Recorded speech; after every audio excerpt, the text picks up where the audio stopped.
All right, what's going on, everyone out there? Welcome to the 16th episode of the 22 Shots of Moods and Horror podcast. I am your host, Jeremy, aka NES Ruler 22, and welcome back to a special Easter edition of the 22 Shots of Moods and Horror podcast. I hope everyone out there who celebrates Easter had a good one, and everyone who doesn't celebrate, I hope you had a good weekend. So this week is a franchise show. We'll be talking about the Fangoria Presents line here, which of course will be the films Axed, Inhuman Resources, Sin Reaper, Entity, and Germ. So those are going to be the 5 films that we'll be discussing this week at the end of the show. And then we're going to be doing the typical news with JP and then hopping into mood swings. And then we're going to be talking about one pick of the week this week so we could spice things up. So let's go ahead to JP with the news. So go ahead, JP. All right, guys. So the news this week, nothing too major. We did get a few different things, but before I get into the news, I got a little bit of a different news. And if you guys can't get enough of hearing me talk, you can head on over to thedevilseyes.com, where I actually did a side show. I was featured as a guest on Rabbit and Red radio. So if you guys want to check that out, go ahead. Yeah. No, I'm not going to check it out. No way. It was actually a pretty decent show. We talked about a lot of different things. It was kind of just a randomization of topics from Halloween to Elm Street to Godzilla. Really? Yeah. So besides that, one of the topics we talked about over there, that's why it kind of goes into this, is they are in talks for a director for the new Friday the 13th film. It's kind of hinted at that this is going to be the guy. Nothing completely official yet. It's just in talks. And his name is David Bruckner, who was one of the directors in VHS. He did the segment. Yeah. The first segment. It was the first segment, not the wraparound story, but the creepy ass girl with the eyes and stuff. Yeah. So what do you guys think of that? I don't know. It's kind of hard to tell exactly, just from that kind of found footage segment. What other movies has he directed? Do we have any clue here? He's probably directed something, but I'm not overly familiar with him. Yeah, I don't think I'm too familiar with him. But what's his name? David Bruckner. I think it's pretty hard to to kind of take what he did in VHS and kind of relate it to a vision for for Nightmare on Elm Street. No, Friday. What's that? It's Friday the 13th. Oh, man. Dude, seriously, I don't know. Oh, that's what I meant, and I don't know why I corrected myself to the wrong one. I don't know what's going on. But yeah, I don't know. I mean, this whole Friday project, man, I don't even know what the hell's going on still. Mm-hmm. Like, I mean, there's still talks of it being found footage. Like, so he's only. Well, that's what I was gonna. He's only directed one other film in 2007, and I guess it's about it says a mysterious transmission that turns people into killers that invades every cell phone, radio, and television. What was it called? The Signal from 2007. I think that had some positive reviews, but I'm not sure. Yeah, okay, that's why I know okay. Yeah, I actually reviewed The Signal on an older review channel. That movie was actually pretty good. It had a really cool premise and stuff. I think it became a little kind of leaned towards a little more comedic elements towards the end of the film. I think it was meant to be serious, but overall it was a good film. So yeah, thinking on that film, I don't know. So what is going on with this potential found footage again that I just read about like 2 days ago? It keeps popping up every couple months or whatever, but it's like, I don't know. It sounds like it's leaning towards that. Okay, so the official story on the whole Friday the 13th thing, let's go back a little while. Basically, Warner Brothers sold the rights back to Paramount to for a cut of a Christopher Nolan film. So that's what they put up for trade.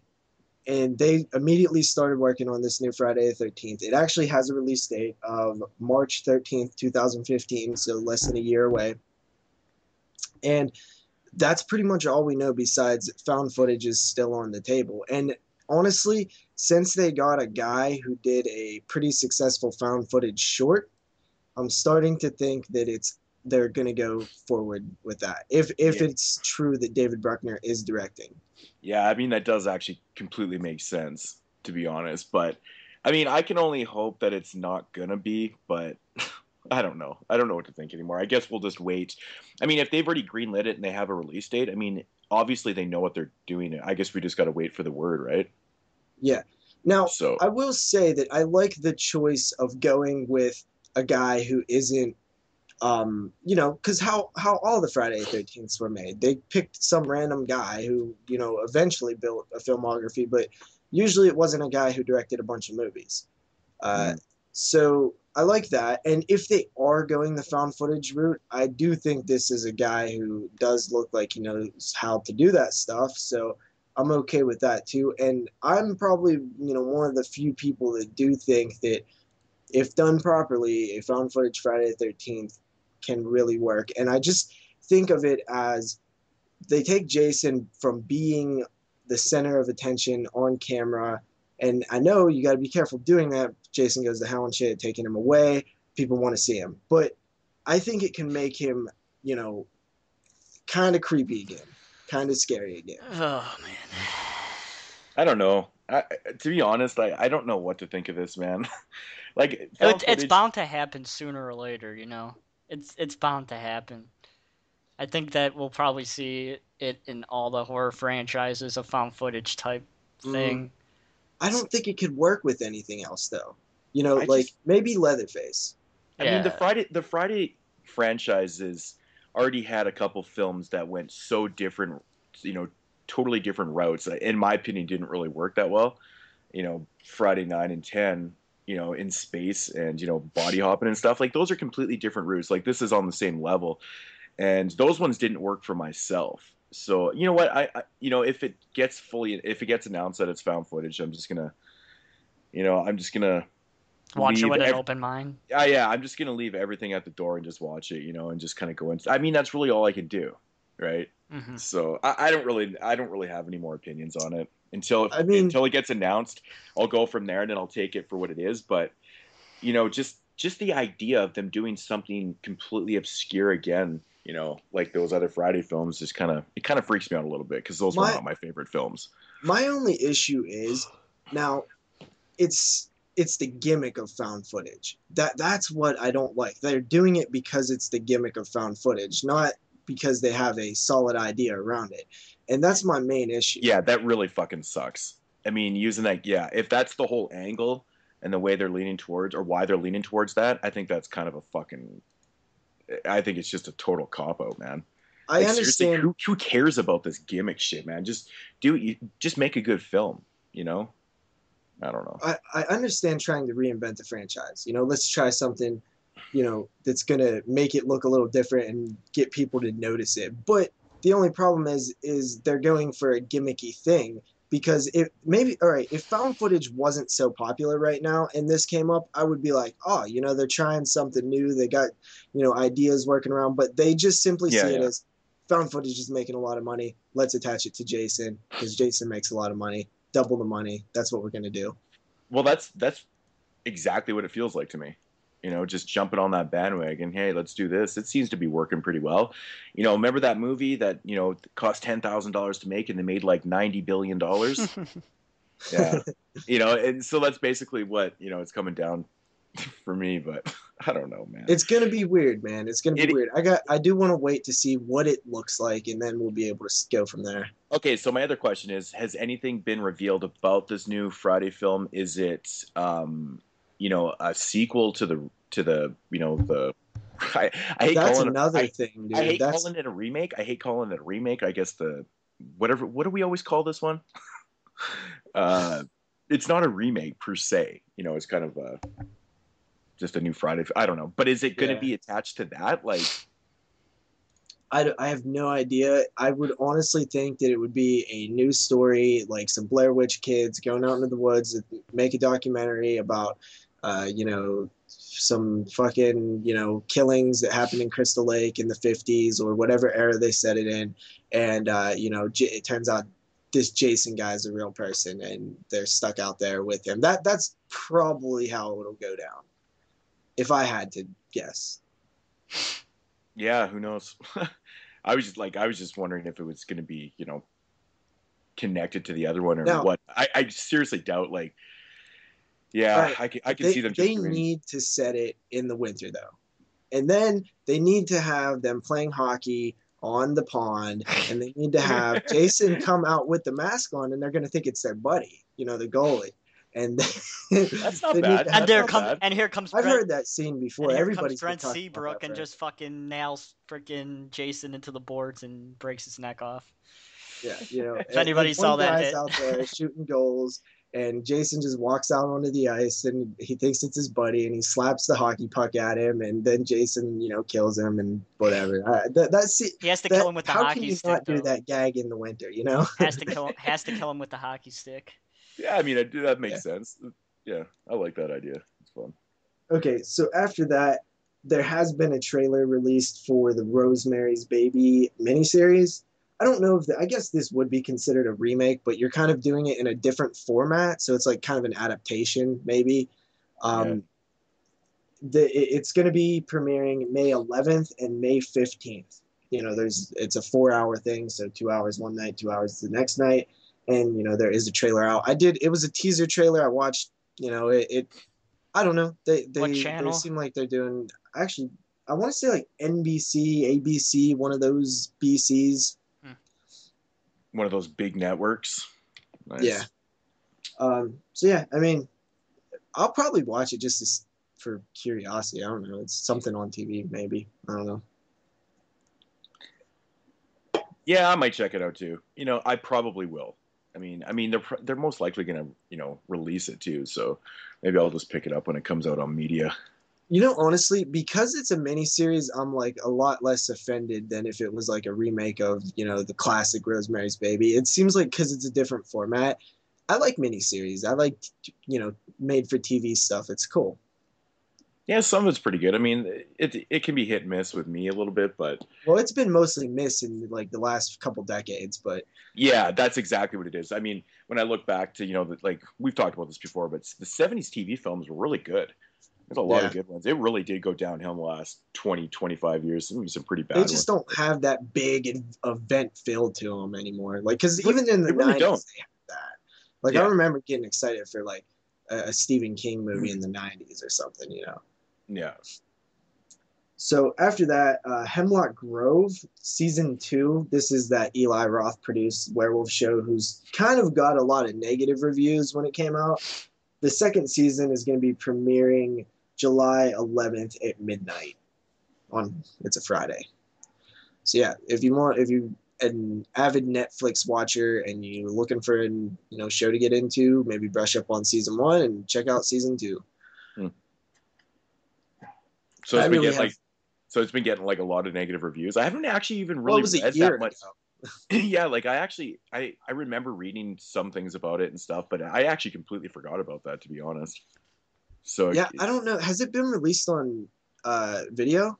I don't, as far as I know, I don't think so, but I don't quote me on that. Like I said, I completely forgot about it. So if it was released, it just, it came out and slipped under my radar for sure. So yeah, honestly, I haven't been that interested in it just because I don't know, man. I'm a werewolf TV show. Like, it's just, I don't know. It's not really up my alley as of right now. Yeah. There's plenty of other TV shows I'm still trying to watch. And, if I ever run out of those, maybe I'll check it out. After that, we had, speaking of Eli Roth, we had the Green Inferno teaser trailer came out. And that is premiering the film itself is being released September 5th. Is this theatrical or is this video on demand, DVD? What are we talking about, Green Inferno? I think it's a very limited release. Like, you'll see them probably at a few. I would say AMC's. Is it being released? I don't have any of those. Is it being released by Anchor Bay? Who's releasing it? Does it say anywhere? I don't know. If it's released by Anchor Bay, I would assume you would see it at AMC and on demand, but don't quote me. Why is this not getting a big release? Yeah, I'm actually a little confused about that too. I mean, if it seems is, like there's a lot of buzz about this. Like, I think a lot of people will go and see this, so maybe it's got to. if it went into the theater, dude, a cannibal movie directed by Eli Roth in But the theater, I would definitely go see it. yeah, but when's the last time we've seen a theatrical cannibal movie, like a mainstream cannibal film? Like Wrong Turn was cannibal, kind of. Yeah, so Texas Chainsaw Texas 3D. Chainsaw's not really cannibal. I Kind of. guess. I I mean, this is like Not more like this. direct, This is like like eating of flesh. yeah, this is like Um, hardcore cannibal. but is that why though, or is it just because they're not pushing it, or they I don't think it'll be successful? Like, It's what probably is it? got something to do with the whoever's producing this film, like the studios. I don't know. It's got to have something to do with them. I think just having Eli Roth's name attached to it would do decent. I think they would make. I mean, what is the budget for this film? Maybe that's one of the issues. I think it's kind of like bigger. They shot on location in like jungles and shit, and Okay. got real Yeah, maybe they're just tribes. afraid Like of losing. the tribes in the movie It's are real, I it's guess. Yeah, yeah. distributed by Exclusive Media Group or Worldview Entertainment. So, I think Maybe. this is like kind of more an independently produced by Eli Roth type thing mhm. Yeah, yeah. because he is a producer. But I read like something a little while ago about it getting like a limited theatrical release. So I don't know how limited, or like, Well, if it's showing in 5 theaters or if it's showing in 50. I don't no, know. I don't think it'll be 5, but it says on September 7th, 2013, it was confirmed that a sequel is to be produced titled Beyond the Green Inferno. So it's like they're already planning on doing a sequel before the first one's even released. That Nice. happens from time to time. So Eli Roth, I mean, he's not put a like he's directed Cabin Fever, And Hostel, and Hostel, Hostel 2. that's it. And those were theatrical films. I mean, Hostel 2 didn't do great, but I mean, Yeah. shit, dude, like he's a name. Like he's a big name. Like he's known in Hollywood. I don't see why this film wouldn't get the push unless it has to do with the subject matter, which would surprise me But also. Hostel 2 was kind of a flop, I would have to say. It was Even though it only cost $10 million to make and it made, I think, like 35 million in the box office worldwide. I mean, I guess that's okay, but I think it wasn't That's that good. actually that's not that's bad pretty for good. But that yeah, not bad for a also sequel. I you guess. got to look at Yeah. because they don't count. I'm pretty sure they don't count that in advertising, promotion. I'm pretty sure they don't include that in the budget. So I remember a pretty big campaign for Hostel too. They probably spent millions on that shit. So yeah, I mean, I'm super. This, like I said, this is my number one film that I'm looking forward to this year. I'm like super excited, and didn't Cabin Fever go like limited release, and then it was really successful, so they bumped it up to a like wide theatrical release. I actually don't remember. I want to say that All I know is that I didn't see Cabin Fever or Hostel 2 in at the cinema. I seen Hostel in I the saw theater. I saw Hostel in the theaters with my grandma, and needless to say, that was quite the experience. I've never seen as many tits in a theatrical film like I did seeing Hostel. And when did Hostel come out? 2006. 2006. Yeah, so Yeah. that was, 7 years ago. So I was 13. So that was That's like gnarly. right around when I was really getting back into horror. Yeah. But yeah, That's- so I mean, Green Inferno, I'm definitely down to see this. I would love to see it in the theater, but I'll definitely wait for DVD if I have to. Yeah. I hope it gets a release, like a more than a limited, theatrical release. I think it, like I said, there's so much buzz about this film. I think people are gonna go see it. I think it would do better than, maybe the studios are thinking it's gonna do. I don't know. And But- I've been reading like headlines of reviews because I don't really like to read reviews on films that I'm excited Yeah. to see. Yeah, But I have been reading headlines and they have been positive. The only ones that I see that are negative, I think, are the problem of the people that just don't like Eli Roth, because there's for some reason there's a lot of those people out there, Hmm. yeah. and I think it has to do with just like how he is as a person, how he presents himself. I think people sometimes think he's like pretentious and shit. So yeah.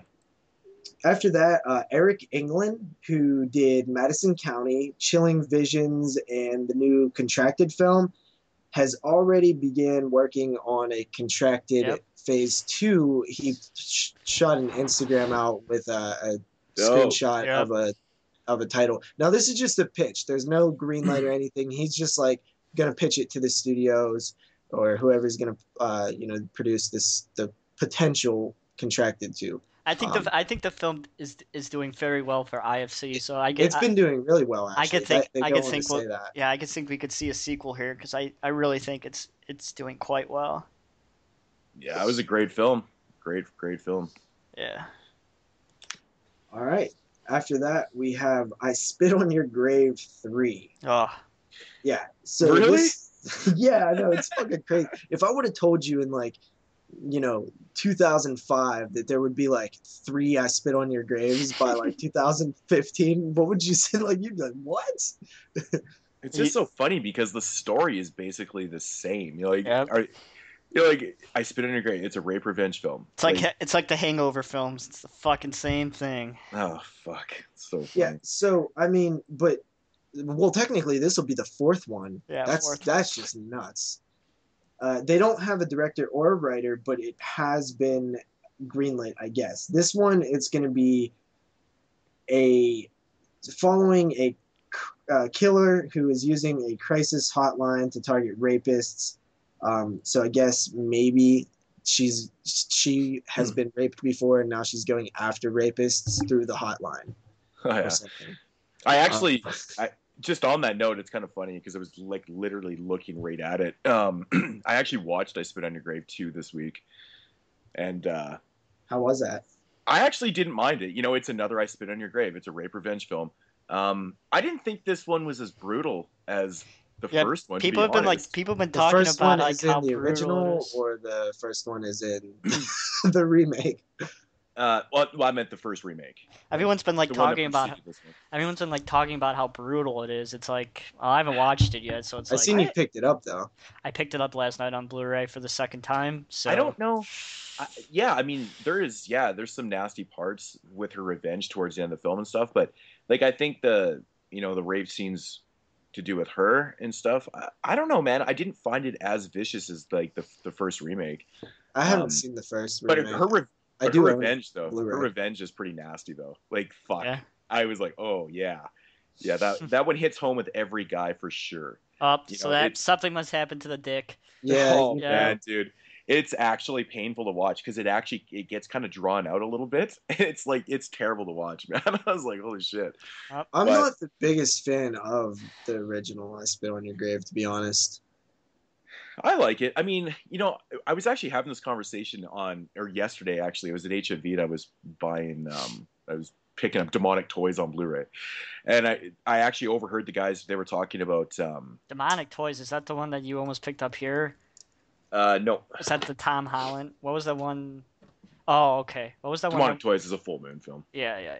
But yeah, I heard the guys behind the counter, they were talking about Wes Craven's Last House on the Left. And the one guy, he's like, oh, what do you mean you don't like that movie? And then wait. So you was just chilling and people was talking about this in the background?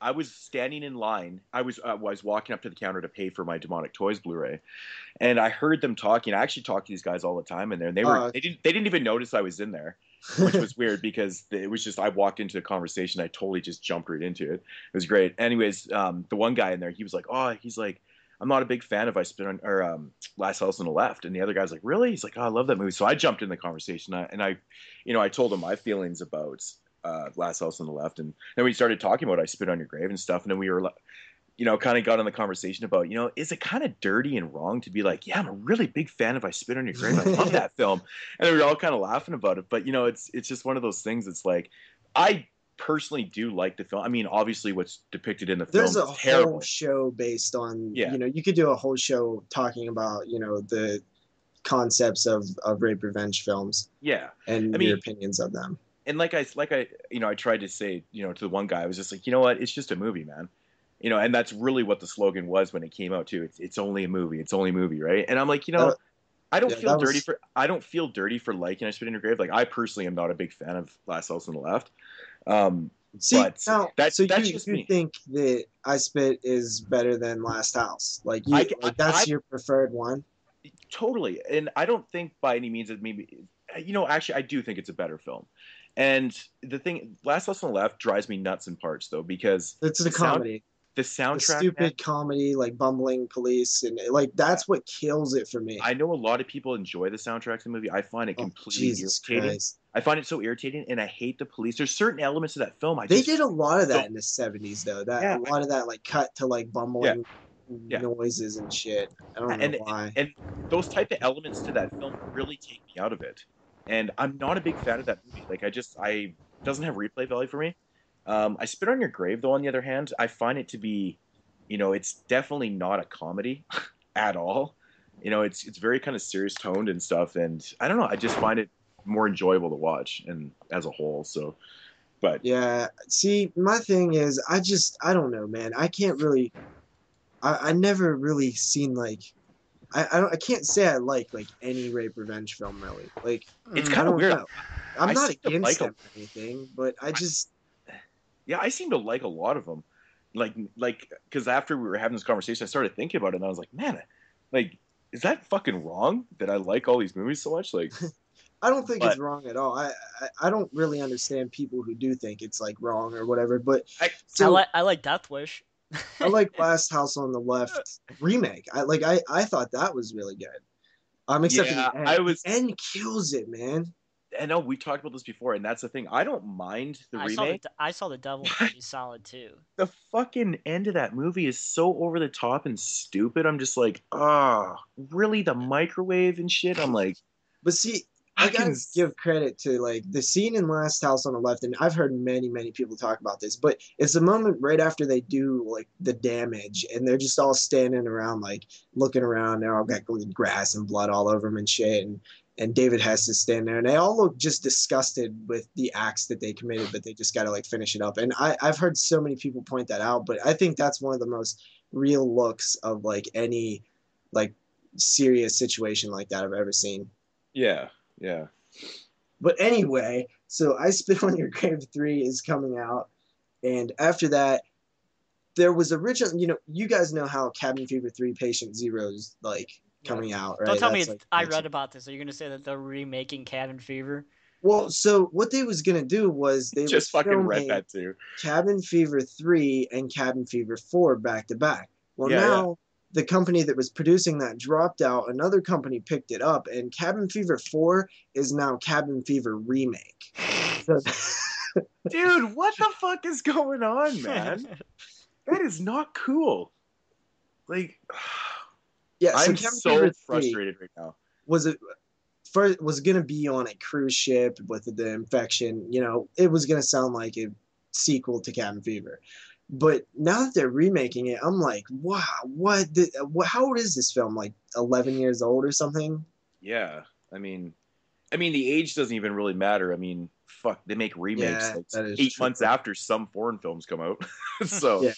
But I mean, dude, like, what do you like? All right, the thing is, dude, you don't even have to make a film called Cabin Fever. You could just make a film set in a cabin out in the woods about some kind of infection. It's not that like exclusive of a film like Elm Street or something where if you want to make another one, you like have to remake it. You can make any film like this, and it doesn't have to be a remake of Cabin Fever. yeah.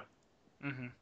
Like, okay, so when is the release for Cabin Fever 3, like in Region 1 here? Because I know in the UK they already have the film. I think it's Like, June. Like they already have the DVD over there and shit. It's crazy. I think it's like the second week in June. Let me look. I'm pretty sure that nobody gives a goddamn about a Cabin Fever remake right now.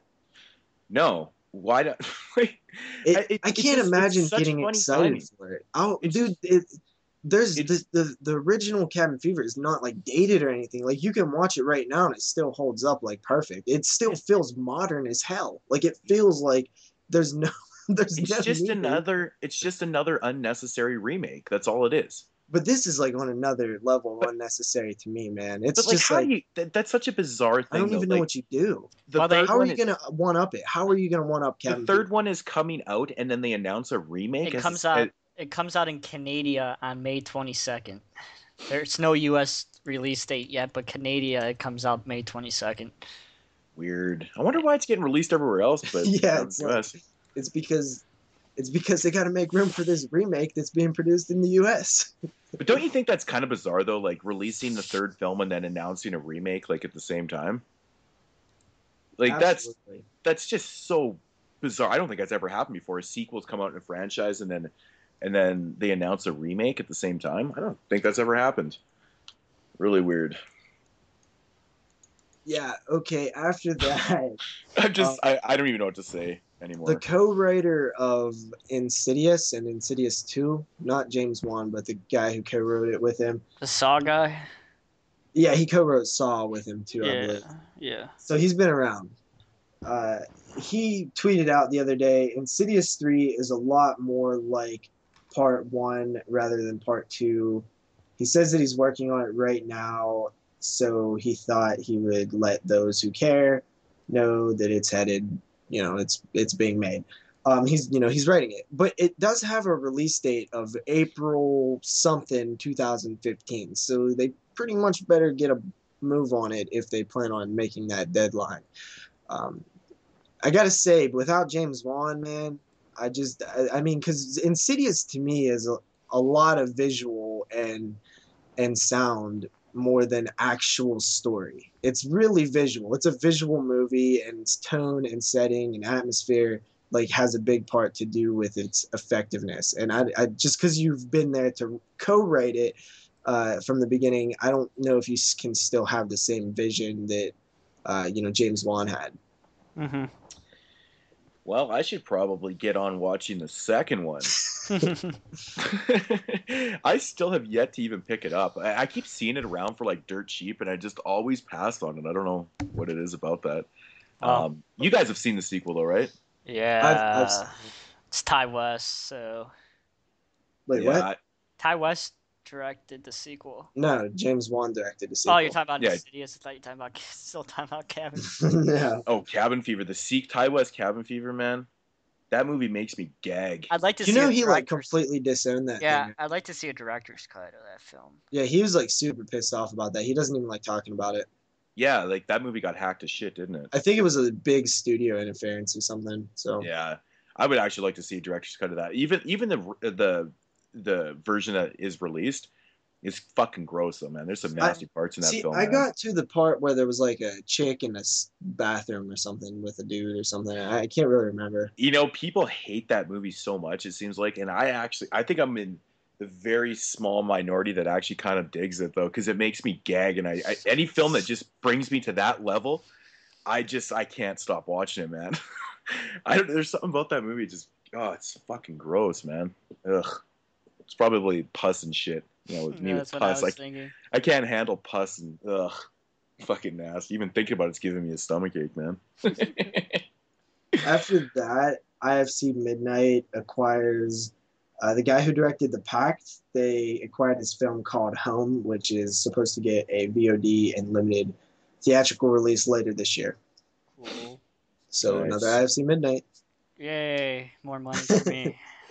After that, Blue Underground is re-releasing the Blind Dead saga. The full, all 4 films, but the Seagulls and Tombs of the Blind Dead, Return of the Evil Dead, and the Ghost Galleon. So it got a bunch of features and stuff. It's not going to be in a cool box set like the first release was. But is that out of print or something?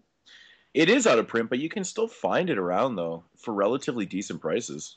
Okay, so this one looks like it's just going to be like a standard DVD case and like maybe a cheaper way to get the film. So, if you're not a huge collector and don't want to spend, all the money to get the, the cool set, then you have a backup now. I honestly still see that the coffin set selling for, $40 sealed.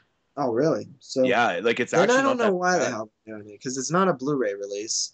But it is out of print because it was limited. I don't even know what it was limited to, but it is weird that you can still find it for so cheap. But it's actually one of my favorite pieces in my collection. I love that set. So it's interesting to re-release it. But did you say with brand new special features and stuff? I don't know if it's brand new. It got a bunch of the- special features, but I don't know if they're brand new. Okay. It's not. It's not high def though. Okay, so the cool thing about the Blind Dead coffin set is that it comes with a bonus disc, a documentary on the director that you can only get in that set, and it's actually really worth it. It's a good documentary.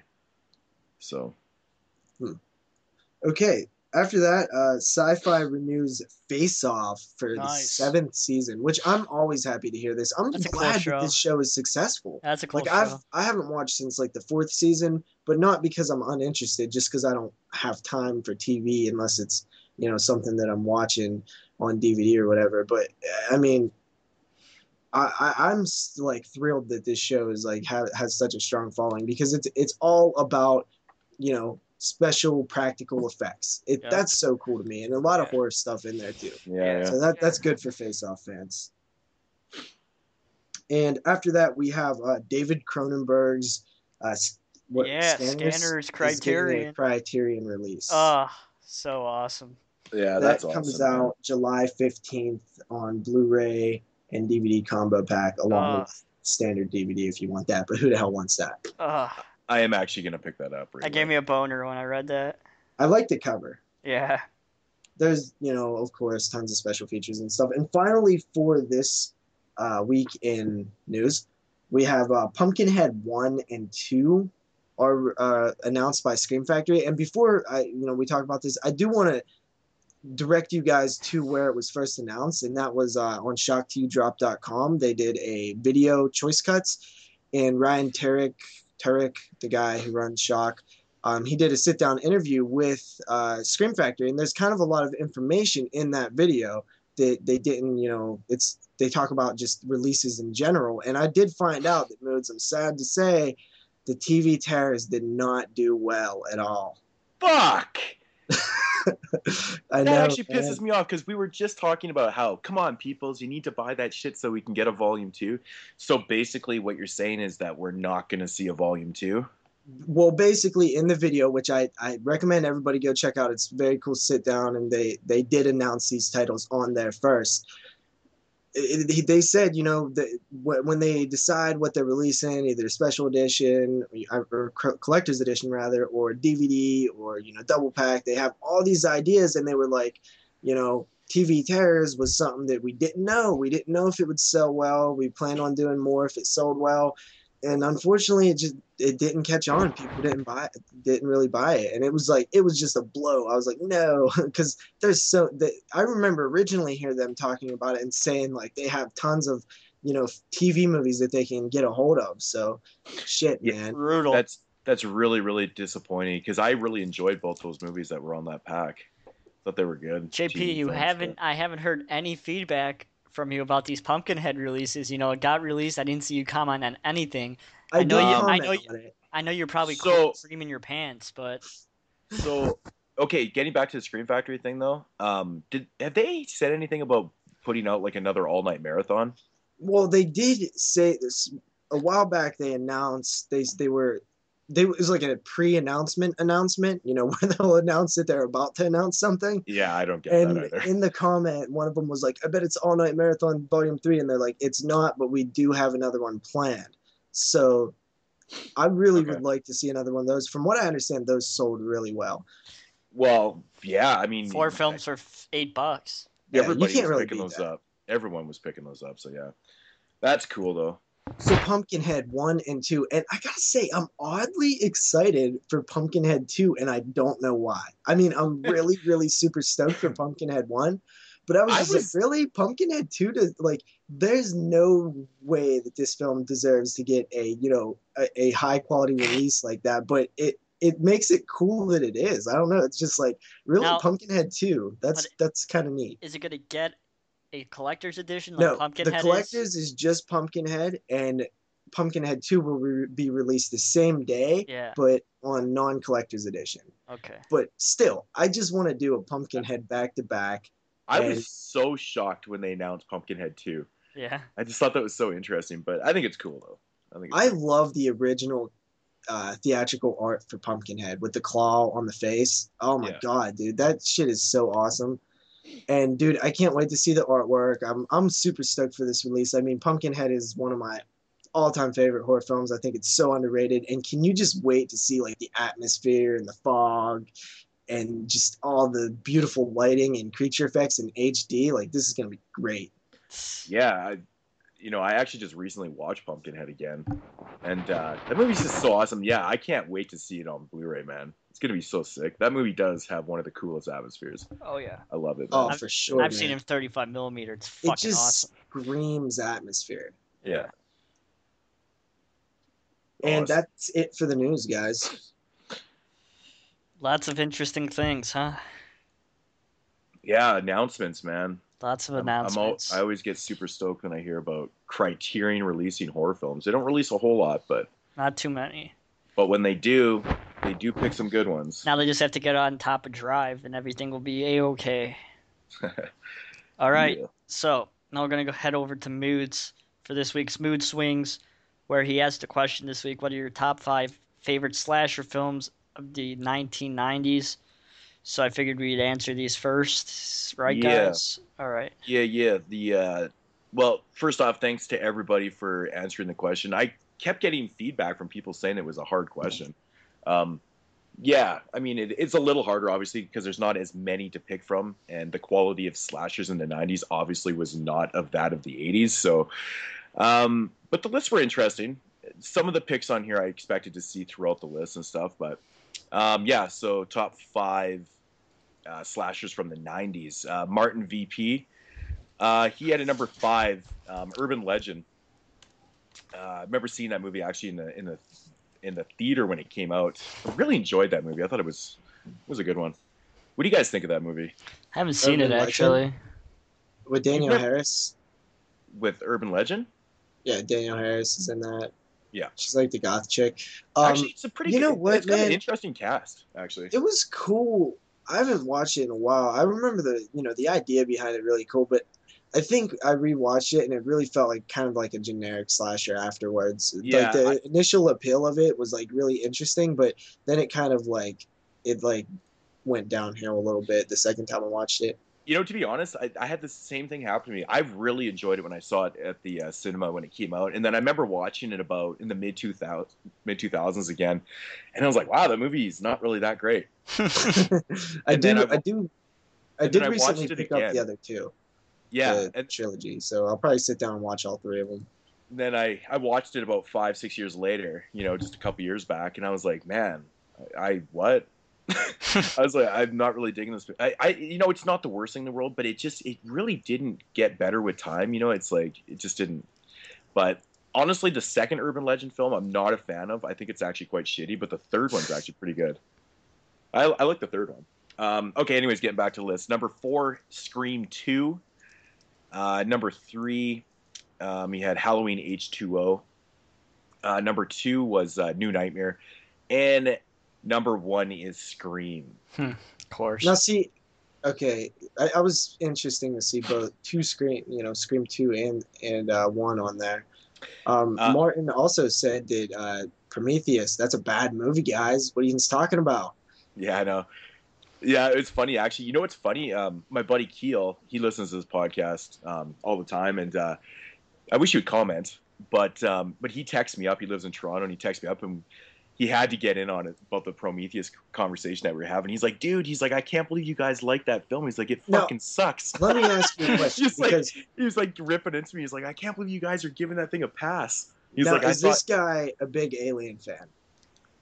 Yeah, he likes aliens. Okay, because Martin VP, reading the comment, it looks like he's a big Alien fan. And I have found that coming from the perspective of big Alien fans, they all say the same stuff. I think they're missing the kind of the God idea of the film. Like what if the people that made us, what if the God who created us isn't a nice guy? That's the whole thing that I found really interesting. Mm-hmm. Yeah. So, yeah. Okay, Corey Frank. I believe I want to say this is the first time he's ever commented. Do you guys recognize the name Corey Frank? No. I don't, actually. So I think this might be a first-time commenter, which is Welcome cool. Welcome aboard, bud. Yeah. Okay, so number 5, he's got Colobus. Yeah, I was just completely blown away to see that on anyone's list. Number 4, Maniac Cop 2. Number 3, New Nightmare. Number 2 is Scream. And number 1 is Popcorn. So very, very cool list right there. Paul Henderson, number 5, had New Nightmare. Number 4 was Popcorn. Number 3 was the Texas Chainsaw Massacre 3. Number 2 was Scream. And number 1 was Ravenous. Yeah. I was gonna be so pissed off if somebody put TCM4 on their list. Oh man, yeah, no. Okay, Critter Buster, number 5. He had Cut, which I do believe actually came out in 2000 though. It's a shame. But whatever, we'll give him a pass. I think it is 99, dude. Really? Because I swear I have the DVD, and I swear I remember looking at it going, "Is this from the 90s?" Maybe that's when the DVD or from the 2000s? was released. I look it up on IMDb. I positive it says 2000, but I don't quote me, but I think it says. It even shows you the dates. I think it's 2000. But anyways, it's a good film. It's a very underrated film, actually, to be honest. It actually was 2000. Okay, there you go. Okay, so number 4, this one made me laugh as soon as I read it. Rumpelstiltskin. I know. I was like, what? What? I was like, wow. I actually can't comment because I've actually never seen the movie, but number 3 is Night of the Scarecrow, which is a very cool choice. Number 2 is Scream, and number 1 is Ice Cream Man. That's awesome. And then we move along to Zach, also known as Movie Collector 666, and he always does his top 6 list. Number 6, Popcorn. Number 5 was Maniac Cop 3, which just floored me. I was like, he had the choice of putting Maniac Cop 2, but he put 3. I know. I was like, what? I was gonna actually ask Zach if he mistyped that, if he accidentally hit the 3 instead of the 2. That's what happened. Let's just assume. So number 4, Candyman. Number 3 is Uncle Sam. Yeah, that's another fun film. Number 2 is Ice Cream Man, and number 1 is Psycho 4. I found that interesting to put on. Yeah, very interesting. I know how much I do like Psycho 4 a lot, so I mean, it's nice to see somebody show some love. Yeah, Psycho. Yeah, it's actually such a big fan of the franchise, so that doesn't really surprise me. But Emperor Corn Dog. Number 5, Uncle Sam. Number 4, Urban Legend. Number 3, I Still Know What You Did Last Summer, which I am completely not a fan of. I will admit it, I do not like the movie at all. I think to me, I just find it unwatchable, man. Maybe it's the cast. I don't know. What are your guys' thoughts on that? I've actually never seen that film, I'm afraid to say. Really? Yeah, I know it's like so hyped up. Like, what about you, JP? What film was it? I kind of lagged out for a second. I want to know what you did last summer. Actually, no. He actually has I Still Know What You Did. I Still Know What You Did Last Summer. I totally read that wrong. So, yeah, which is actually even more interesting. But yeah. You know what, man? This is one of those cases where I remember watching I Know What You Did Last Summer, and I Still Know What You Did Last Summer. I Still Know What You Did Last Summer in the theater, or the drive-in rather. And I watched them back then, back when they came out, and then a couple more times after that. I do own them, and I watched them. I think I watched them when I at least watched the first one when I picked up the trilogy. And I gotta say, man, both of those films I really like. But it's been a while since I've watched them, so I'm kind of afraid to go back.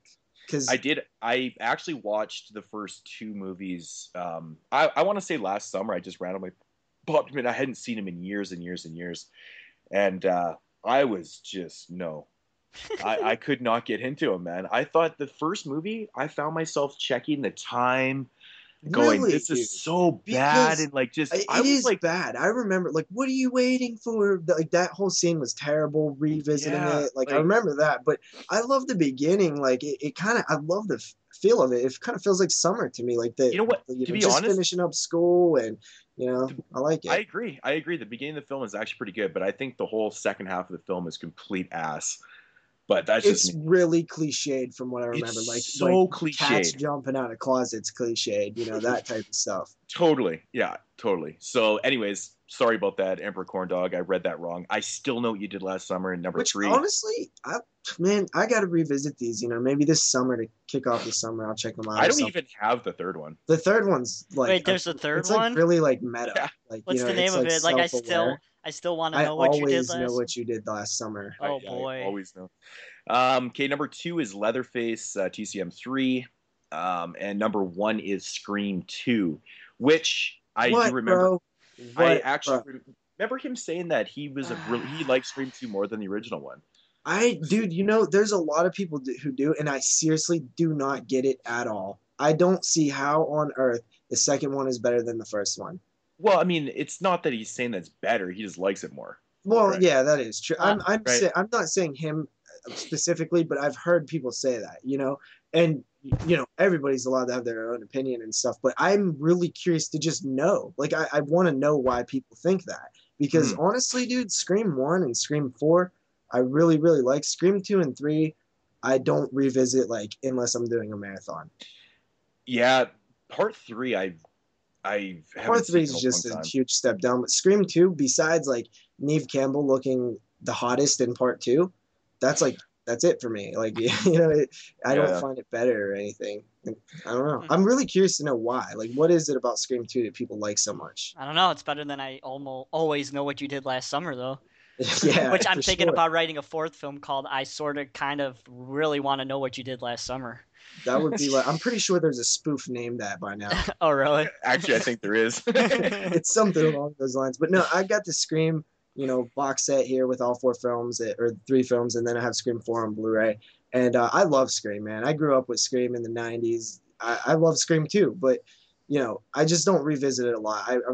I'm not, saying I mean, it's not good. The Scream franchise, I think to this day, is the only franchise I've seen all the films at the cinema. I remember watching the original Scream when it first came out. I think I was there like the second night it was in the theater. And yeah, that was a good experience, man. That was I'll never forget that, man. That shit just blew my socks off. Such a good film. But yeah, I actually seen all 4 in the theater. Part 4, man, I really agree, man. It's a good film. It's fun. Yeah, it's a Scream film, man. Yeah, man. That's what it is. It's basically the saying first film. Saying that it sucks, man. Yeah, it's fun. It's fun. All right, so moving along here. W Doubles, my man W Doubles. Top 5 here. Number 5, Wishmaster. Nice. Just talking about those. Number 4, Jack Frost. Fuck, did that ever make me laugh? Dude, that's a good choice. I love that movie. Yeah. I didn't think of Wishmaster as a slasher. I might have included it if I kind of thought of it as a slasher. To be honest, yeah, I never really thought of it like that either, but yeah, whatever. Number it's close enough. Yep, Candyman, number 3. Number 2 is Scream, and number 1 is New Nightmare. So, interesting picks. So yeah, so what do you guys got on deck? Who wants to go first? I guess I'll go first.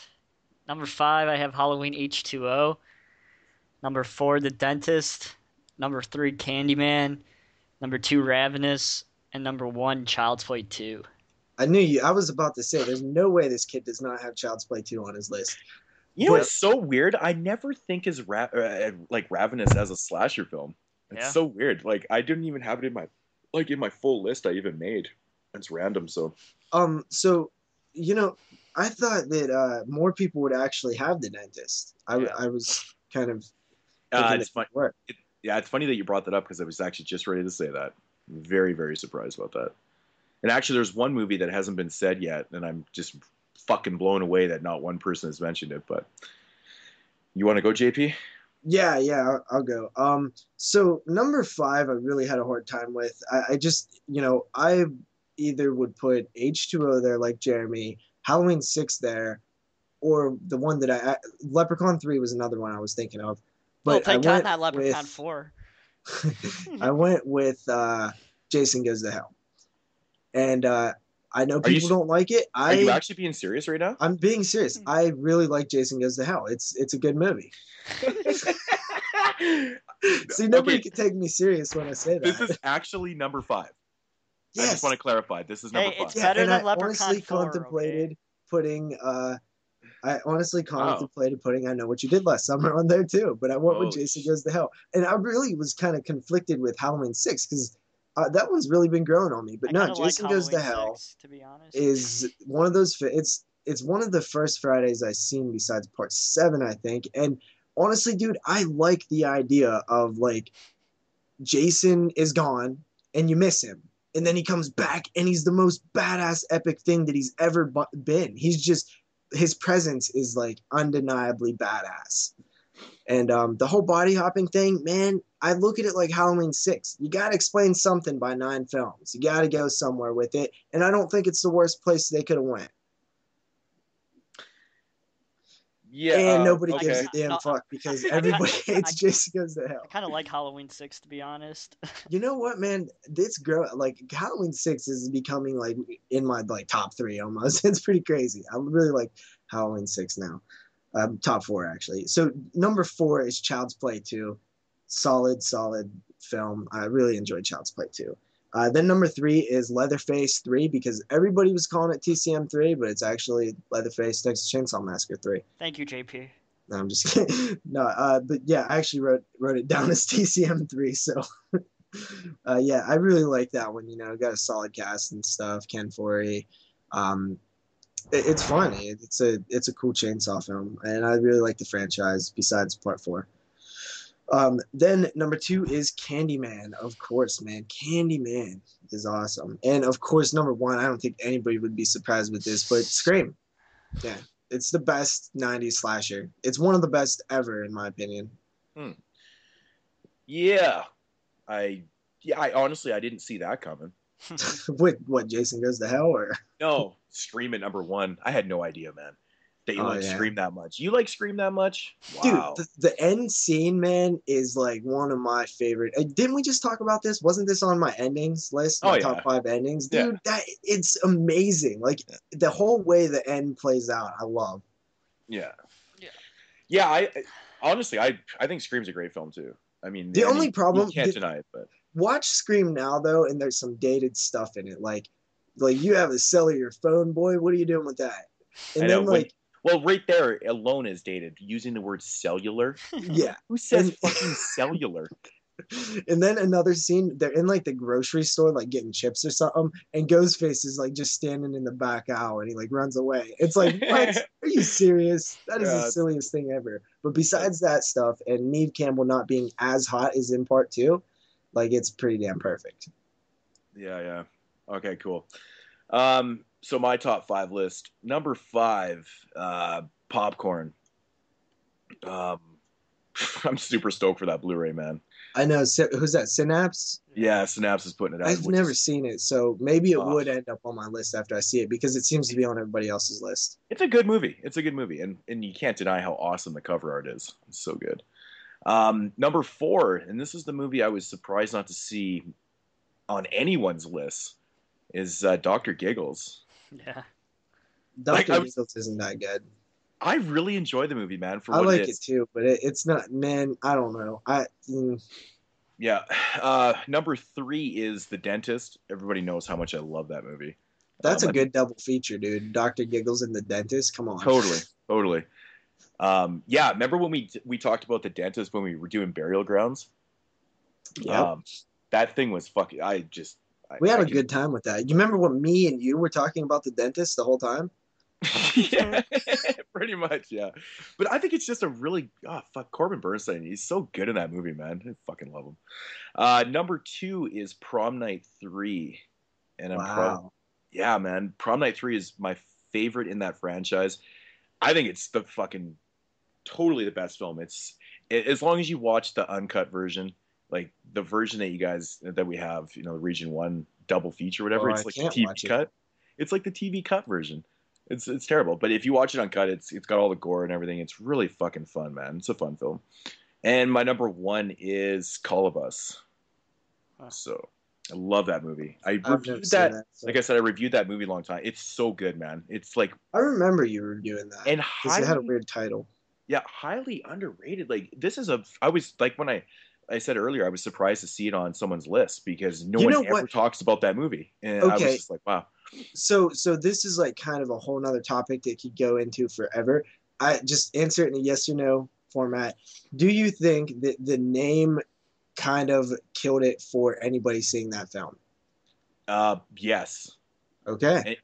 It's strictly because it's kind of hard to pronounce. I actually had to look and it's it up like how to if I just heard somebody say check out Colobus and I didn't know them, you know, I would be like, no. I know. And the weird thing is, I'd never even seen the movie until, well, basically when I reviewed it last year sometime. And I'd seen the movie around. I had no idea. The cover art was really shitty. You know, shitty cover art and a shitty title. Your film is like, yeah. And I never checked it out for basically those type of reasons. And I decided to watch it one day. Just out of the blue, you know, kind of thing. And I was like, what? This movie's really good. So you never know, man. You never know. Yeah. So what's next week's question? Yeah. Next week's question is a very simple one. I want to know what your top 5 full moon films are. Ooh, good one. You know, this one was a good one too. I like it. I wasn't sure about it when you said it last week, but I had fun with it. Yeah. Did you guys actually have a hard time with the list? Like, because I mean, I really struggling with 3.5 minutes. I was struggling because obviously I left out, you know, a lot of films like Maniac Cop 2 and Child's Play 2. Oh, motherfucker, dude. That's exactly what I left out. Maniac Cop 2 was supposed to be my number 5. Yeah. And see, that was the thing. I actually had it in my list the entire time. And then I was really kind of thinking about this list. And I was like, oh, how did I forget Prom Night 3? I'm like, that's one of my favorites. So I was like, I was actually having a hard time with this list. I had a hard time. Like, I knew the 4. The 4 were definitely going to be in there. But, like, I was having trouble with Maniac Cop or Jason Goes to Hell or Leprechaun 3 or Halloween 6 or Halloween H2O. So I should have went with Maniac Cop, but I guess I'll go with Jason Goes to Hell since I said it. I have to say I'm a little bit surprised that I didn't catch any shit for not having Scream in my top 5. Well, you know what? I thought about it, but I was like, I remembered that I gave you shit for something else not being included in one of your lists recently, so I was like, I'll let it pass. Yeah. What was it? What was it? What was JP giving me shit for? JP. He's talking to you, I thought. I'm asking you. Didn't you just say it? Okay, no. I don't know. But yeah, you know, the thing is, Scream would make my top 10. Like, it would be there. But I thought for sure right away you were just gonna be like, where the fuck is Scream? But you know how it goes. Yeah. So next week's question: top 5 full moon films. Now this should be an interesting for people out there to answer, because I think this list are going to be completely different. Oh yeah. I think there's just so many movies out there, and what are the odds that every one of them at least has one Puppet Master film on their list? I'd be very, curious to see if people had the first Puppet Master film on there, because I personally think my favorite one out of the 10 films is the third one. Yeah, it's definitely 3. That's interesting that we have the same. See, we even talked about Puppet Master on Rabbit and Red. We talked about like everything that we've talked about tonight. We mentioned on there. This is crazy. That's random.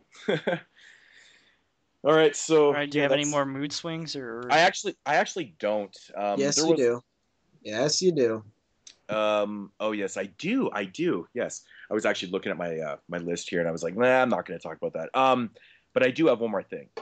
So in a couple weeks, more specifically in 3 episodes from this one, we are going to be doing a viewer's choice show.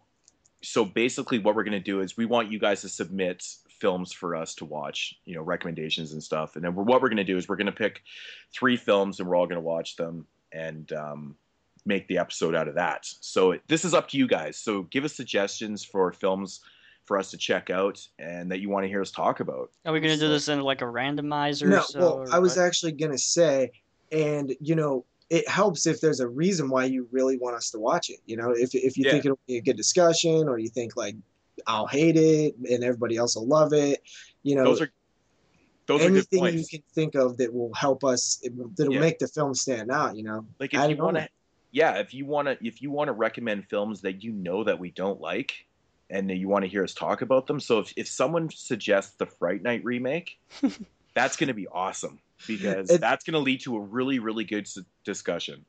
And the only thing I got to say also is, no franchises. Like, don't pick, like, I want you guys to do, like, a Nightmare on Elm Street or something, because, we're just... We'd be here for 8 days. Yeah. Yeah. So maybe we'll ask you guys sometime down the road, like, which franchise you want us to cover or something, and we'll do a franchise one. Exactly how are we going to choose these? So if we get like 100 movies to go through, you pick one, I'll pick one, and Jeremy picks one. Okay. All right. Oh, that's what we'll do then. Okay, sounds good. So everybody out there, give us suggestions. On the YouTube page or on the group page, and it does not matter. Email. Exactly, and it doesn't matter what it is. Just let them go. Just let loose with them. So, unless it's like Edward Penis Hands or something. Or Beetlejuice. Beetlejuice, I think, is my favorite title ever. Or the Pee-wee XXX Adventure. Definitely pick that one. Yeah. Should have grabbed that bootleg, man. There was a Yeah. vendor at Cinema Wasteland who had like fuck. He must have had 5,000 pornos. Yeah, he had Beetlejuice. He had Edward Penis Hands. Oh, He had the so cool. Clerks porno. He had that Texas dildo massacre. Yeah, yeah. Pretty awesome. There's so many out there. It's funny. So yeah. All right. So now we're gonna be talking about our picks of the week. So we each picked a film that we're gonna talk about this week, and then we're gonna be hopping into the Fangoria Presents section of the show. So who wants to go first with their pick of the week? Go ahead, JP. All right. So I didn't watch anything besides one film this week, not including the Fangoria film. So luckily it was a good film.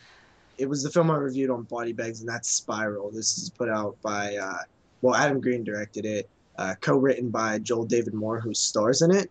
This was the film that he put out right after Hatchet, I want to say, so 2007. And it's kind of like more of a thriller. It's not so much a horror film. It follows Joel David Moore. He's kind of this antisocial, awkward guy who works at a telemarketing place. He has one friend, and it's a really unlikely type of friend. You know, he's not your typical guy that should be hanging around this dude. He's, kind of like the jock type, really good with women, you presume, handsome, and he's somehow friends with this shell of a guy. And you're not sure as you're watching it, but it turns out I thought they handled it in a very genuine way and an explanation. And I was really happy with that scene. So Joel David Moore meets a woman who is kind of this, larger than life girl who is just, very carefree and just, having fun with the world and life and everything around her.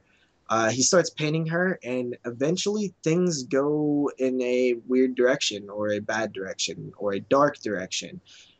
And I'll kind of leave this story off there. I really, really dug the performances in this film. I thought they were all really good. And I really like how it ended. There was a double turn. I wouldn't say twist or anything. I don't want to spoil anything too much, but I liked the way it went because I wasn't expecting both ways that it went. And yeah, that's Spiral. Have you guys seen this? I have not. Yeah, I have actually seen the movie. I really enjoyed it. I thought it was a great film. Yeah, I wasn't sure at first, but I thought maybe the girl was too good to be true and stuff. But I think by the end, I found everything really believable. And I like how the film opens, and I like how the film ends. And I really, really bought that friendship after a while. I thought it was weird at first, but Yeah, Joel David Moore, man, he is friggin' underrated. Yeah, he's so good in that movie, man. He's very believable. Yeah, I like that guy a lot, actually, man. He's cool. Yeah. So I gave Spiral an 8 out of 10. Nice. I think it's Adam Green's second best film.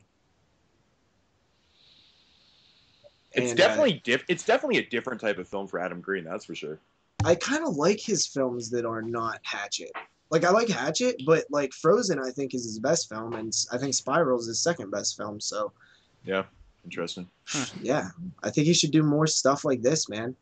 It's a little less comedic and over the top and more serious. I think he handles it well. He handles emotions good, and you can see that in Holliston.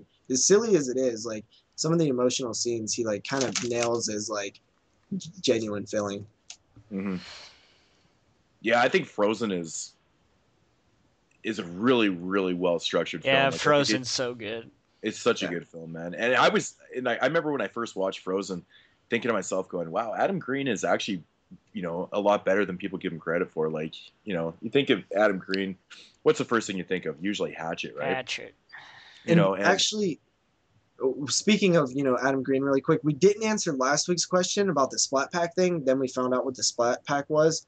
And honestly, shit, Rob Zombie, Adam Green, Eli Roth. Those are a couple of names. Alexander Aja. I think I would honestly have to go with Rob Zombie. But Adam Green, man, I think a few more years, like a bit, if he could get his hands on like a big film, I think that maybe he would replace Rob Zombie for me. I know Zach, he posted the link, the Wikipedia link in the Facebook group page there, and he even said, Zach even said, Rob Zombie would be his pick, and I took a look at the list and I was like, yeah, no question, it'd be Rob Zombie for me too. So, but it's a pretty interesting list of directors in there. Yeah, there's some like weird, like, because I was thinking more like along the lines of like Friends or something, but it's not. It's just like guys. But I mean, everybody on that list, I knew their work, so I was like, it was pretty cool. So, yeah. Who's going next? Me or Moodz? You go ahead, Jeremy. All right. So I'm going to pick a pretty, generic film that I watched this week. I haven't watched much, but I had to watch this for a project, and that's Dario Argento's Suspiria. Yes, the classic Suspiria, which is his first film in the Mother of Tears trilogy. But, this is like the third time I watched it or something. But this time I watched it for a different reason. I was paying attention to, analysis type things, but you watched it on a different level than you had previously. Yeah, I wrote about the color scheme in that and the bird with the crystal plumage, which also has a pretty interesting, well, not as interesting as Suspiria. Suspiria has a really interesting color scheme, but I guess I could explain it even though everybody knows what it's about. This girl comes from New York to study in this dance school in Germany, and there's some weird shit going on in this dance school. Finds out all the there's a witch that lives in this dance school, and all the teachers are like worshippers. And that's pretty much the gist of the movie, right, Moodz?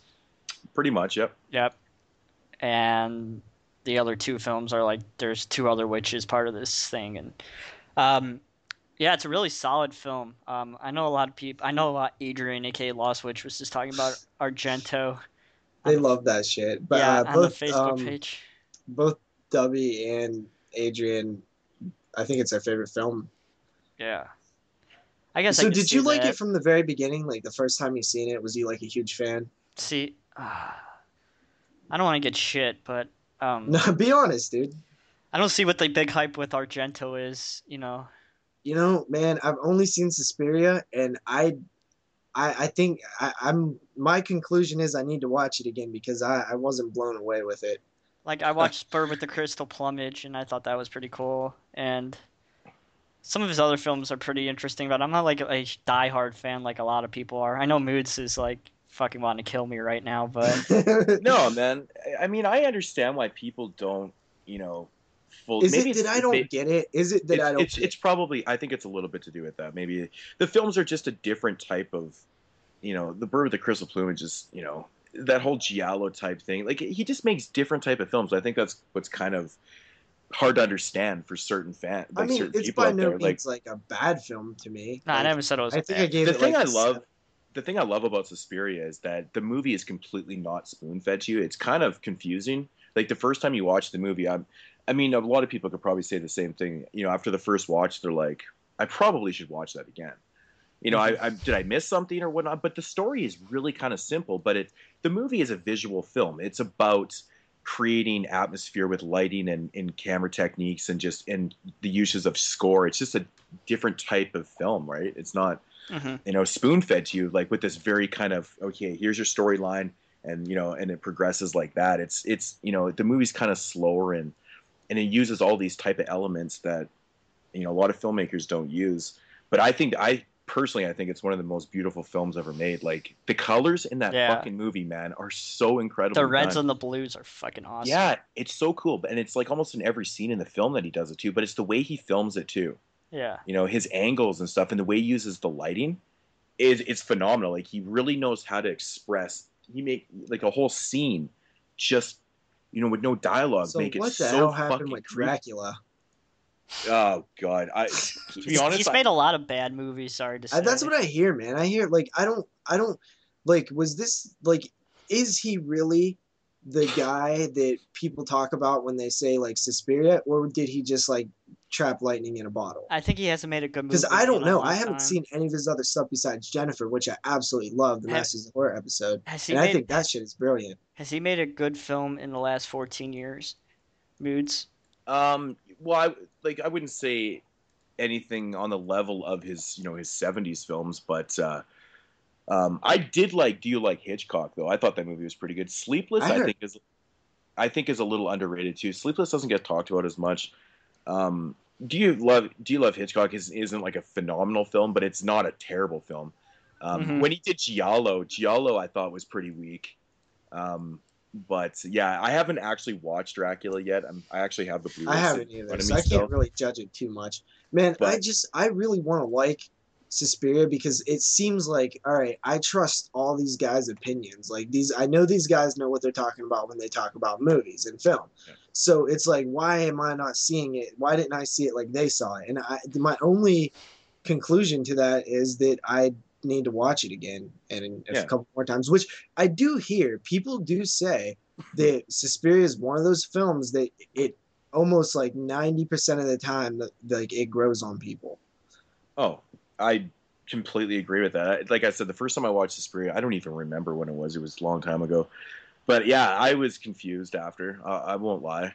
I was like, okay, I need to kind of, pay attention. Like I thought maybe I totally missed something, but upon watching it, multiple times, I was like, I didn't really miss anything. It's just kind of the story's kind of simple, but you think it's more complex because the way the film is. I will say there's some scary moments in that shit though.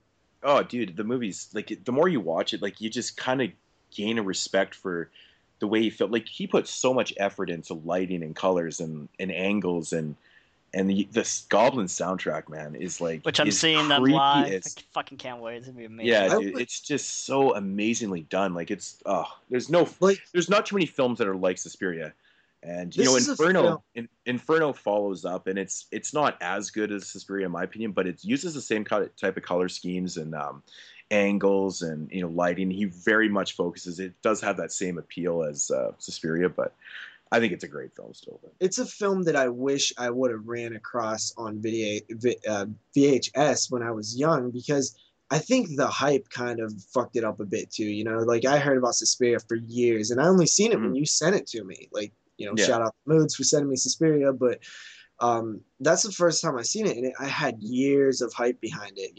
Just best Italian film, best Argento film. One of the best films from this area, from this time period. Like, I think it kind of did kill it a bit for me. Unfortunately. Yeah, I mean, just maybe next time you watch it, just kind of forget all that shit and just watch the movie and take it for what it is. Yeah, I mean, at least you've seen it. At least you know what you're getting yourself into, right? Sometimes it's just hard to disconnect with that stuff. Mm-hmm. Yeah, I know where you're coming from. So what would you rate that, Jeremy? I'm probably giving it an 8.25 out of 10. She's doing 2.25. Fucking what did Clive give that one time? It was like 7.178 or some shit. He's like, yeah, I'm gonna give that a 7.16 repeating. Yeah. I'm like, what the fuck? Okay, yeah, interesting. Okay, so yeah, for my pick of the week, it's actually a film that Zach sent me a couple weeks back. He was kindly enough to send me these 3 brand new Shriek shows for nothing. It was kind of cool. But this is a film I've been wanting to check out forever, and I just fucking never picked it up. He sent it to me, and it's called Amok Train, also known as Beyond the Door Part 3. It was released in, how these Italian films always have multiple names, and it's so damn confusing.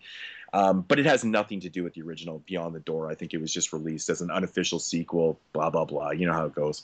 But anyways, this movie, Amok Train, it follows some American students. They are they're traveling to Yugoslavia. Not Bosnia. No, yeah, Yugoslavia. It literally says that. But anyways, they are going there to meet their college professor. And they're in Yugoslavia to witness like this basically it's like a sacred pagan ritual kind of deal, to do with their school and stuff like that. But upon arrival, they soon realize that they're not going to be witnessing this this pagan ritual or whatever. because they're the ones that they're actually going to get sacrificed. so they're like, holy shit, so they got to get the fuck out of there. So they bail out of the woods, out of this sacred area and shit like that, and they make their way onto this train. But little do they know that this train is like possessed, and the train is like trying to kill them and shit like that. So now they're stuck on this moving train. It has a mind of its own. It's possessed, and it's basically a fight for their survival and shit. This movie is fucking great. That sounds cool. It was so much fun, man. Like, you know, you instantly forget why they're even in Yugoslavia, and all of a sudden they're just trapped on this crazy fucking demonic possessed train. And it has great gore, great kills. It was just a really, really fucking fun movie all around. Like, I when did it come out? This movie came out in 1989. It's an Italian production, but really good. Like, I really never heard anyone ever talk about this movie before. But yeah, just a kind of a different type of premise, like a possessed train, and that's really what it is. It's a very simple story, but it's fun. Really, really fun, man. If I had to rate this film, I would probably give it an 8 out of 10. It's nice. Really, really, really fun, man. And it's got some really creepy moments in it too. And yeah, I don't really want to give too much away, but if you can definitely check this one out, if you can get your hands on it. I think you can actually get this one for super cheap. It's a Shriek show, but I don't think it's out of print or anything. So, all right. So yeah, those are our 3 picks of the weeks. So now we're going to be hopping into our discussion of the week, which of course is the 5 Fangoria Present films. We guys are going to go in spine number. Correct? I guess we could. Yeah, let's just start at number 1 and so number 5. I guess we could talk about my favorite of the series first. That's I guess I could explain Inhuman Resources, and then I'll hand the job over to JP. So Inhuman Resources stars a Danielle Harris lookalike, and she is. I thought the same thing. She's hot, dude. She is good looking, that chick. Yeah. But, I thought she was so hot. Yeah. The reason I was talking about Neve Campbell from Scream 2 is the haircut really reminds me of her, and I just watched Human Resources. I was like waiting a couple hours ago. I was like, come on, tits, tits, tits. Yes, tits. Is this the first time you've seen the movie, JP? Yes. This movie was also like when I think it's an Australian film, isn't it? Is this film not from Australia? I can't remember, but I know it's known as Red Ink over in Australia. Yeah, it is. Do you guys want to hear the description from IMDb? It's funny. A demented boss worked 6 captives to death. Yeah. Okay. That's it? Yep. That's it. That's like the most basic possible. I don't even think you can make it any more basic unless you remove the period. Yeah. So this chick, this Danielle Harris lookalike chick who's extremely attractive, witnesses this murder on this elevator one day, and she testifies against this guy, saying, she saw this guy with an axe and this is backstory. This is a backstory with a headless body. I think he chopped off his head or something. So I'm not going to say what they do to him, but he somehow gets out and kidnaps 6 people that are connected to the case in some way or another, and he holds them in this fake office-type setting, and he makes them do these tasks, transcribe stuff and things that you do in an office, and if you get 5 strikes, you die. So... And I really like how he's basically doing what strikes. He's doing, like what he's making them do is he's making them do their job properly and find out who the real killer is. Yeah. Because he's claiming that he's innocent, and everyone is like convinced that he's not because he's fucking crazy. And he's killing people in front of them. And he's killing people in front of them, so everyone's totally convinced. And of course, throughout the film, you learn things and stuff, and. He got a blade for a hand, and when they fuck up, he scratches a little check mark on his little tally mark on their forehead. Yep. And if they get 5, off with their head. Yes. Or eyes. And then it goes into the top of filing cabinet. Yeah, that filing cabinet gag was really cracking me up. Dude, because he just kept putting everything and pulling everything in and out of the filing cabinet. I don't know if you guys caught it like later on in the film, but he was like stuffing like body parts in there, but like the way he was stuffing it in, it made me laugh so hard because he's so damn serious about it. And I'm like, how can you filing that it serious? I was waiting for him to pull like something that wouldn't physically fit in there, like a baseball bat or something, like in Ice-T's hair from Leopard in the Hood. You know, I was like waiting for it to go that far. Luckily, it never went that far. So this is one of those films that it's a bunch of people in a single location, and they got to kind of figure out things. And the ending I'm a is huge fan of the this ending film. is fucking amazing. Really? Oh, I love this film. It was my favorite of the 5. It was. This is definitely, spoiler alert, the strongest film by far of the 5. Yeah. But I have major problems with the whole end. The whole way the film ends, like the entire big ending. Yeah, you know what, man? It's actually the one thing about the movie too that it doesn't ruin it for me, but I don't think it was necessary to end the film the way they did it. I could see where you're coming from. I don't want to say anything, but we know where we're coming from. But I'm gonna try very hard to not spoil this. There's a point. There's a character in the film who acts completely different after something happens, and it's not justifiable. It's a cop out. Yeah. They pull a Scream, kind of. And it really bugged me. Like, it almost ruined the whole, like, end of the film for me. I was like, what? Are you serious? Tom it doesn't Savini make has sense. A cameo, so... Which was an awesome cameo. Dude, his cameo in this film is so random. I know. It's like in a flashback, and oh, man, I don't know.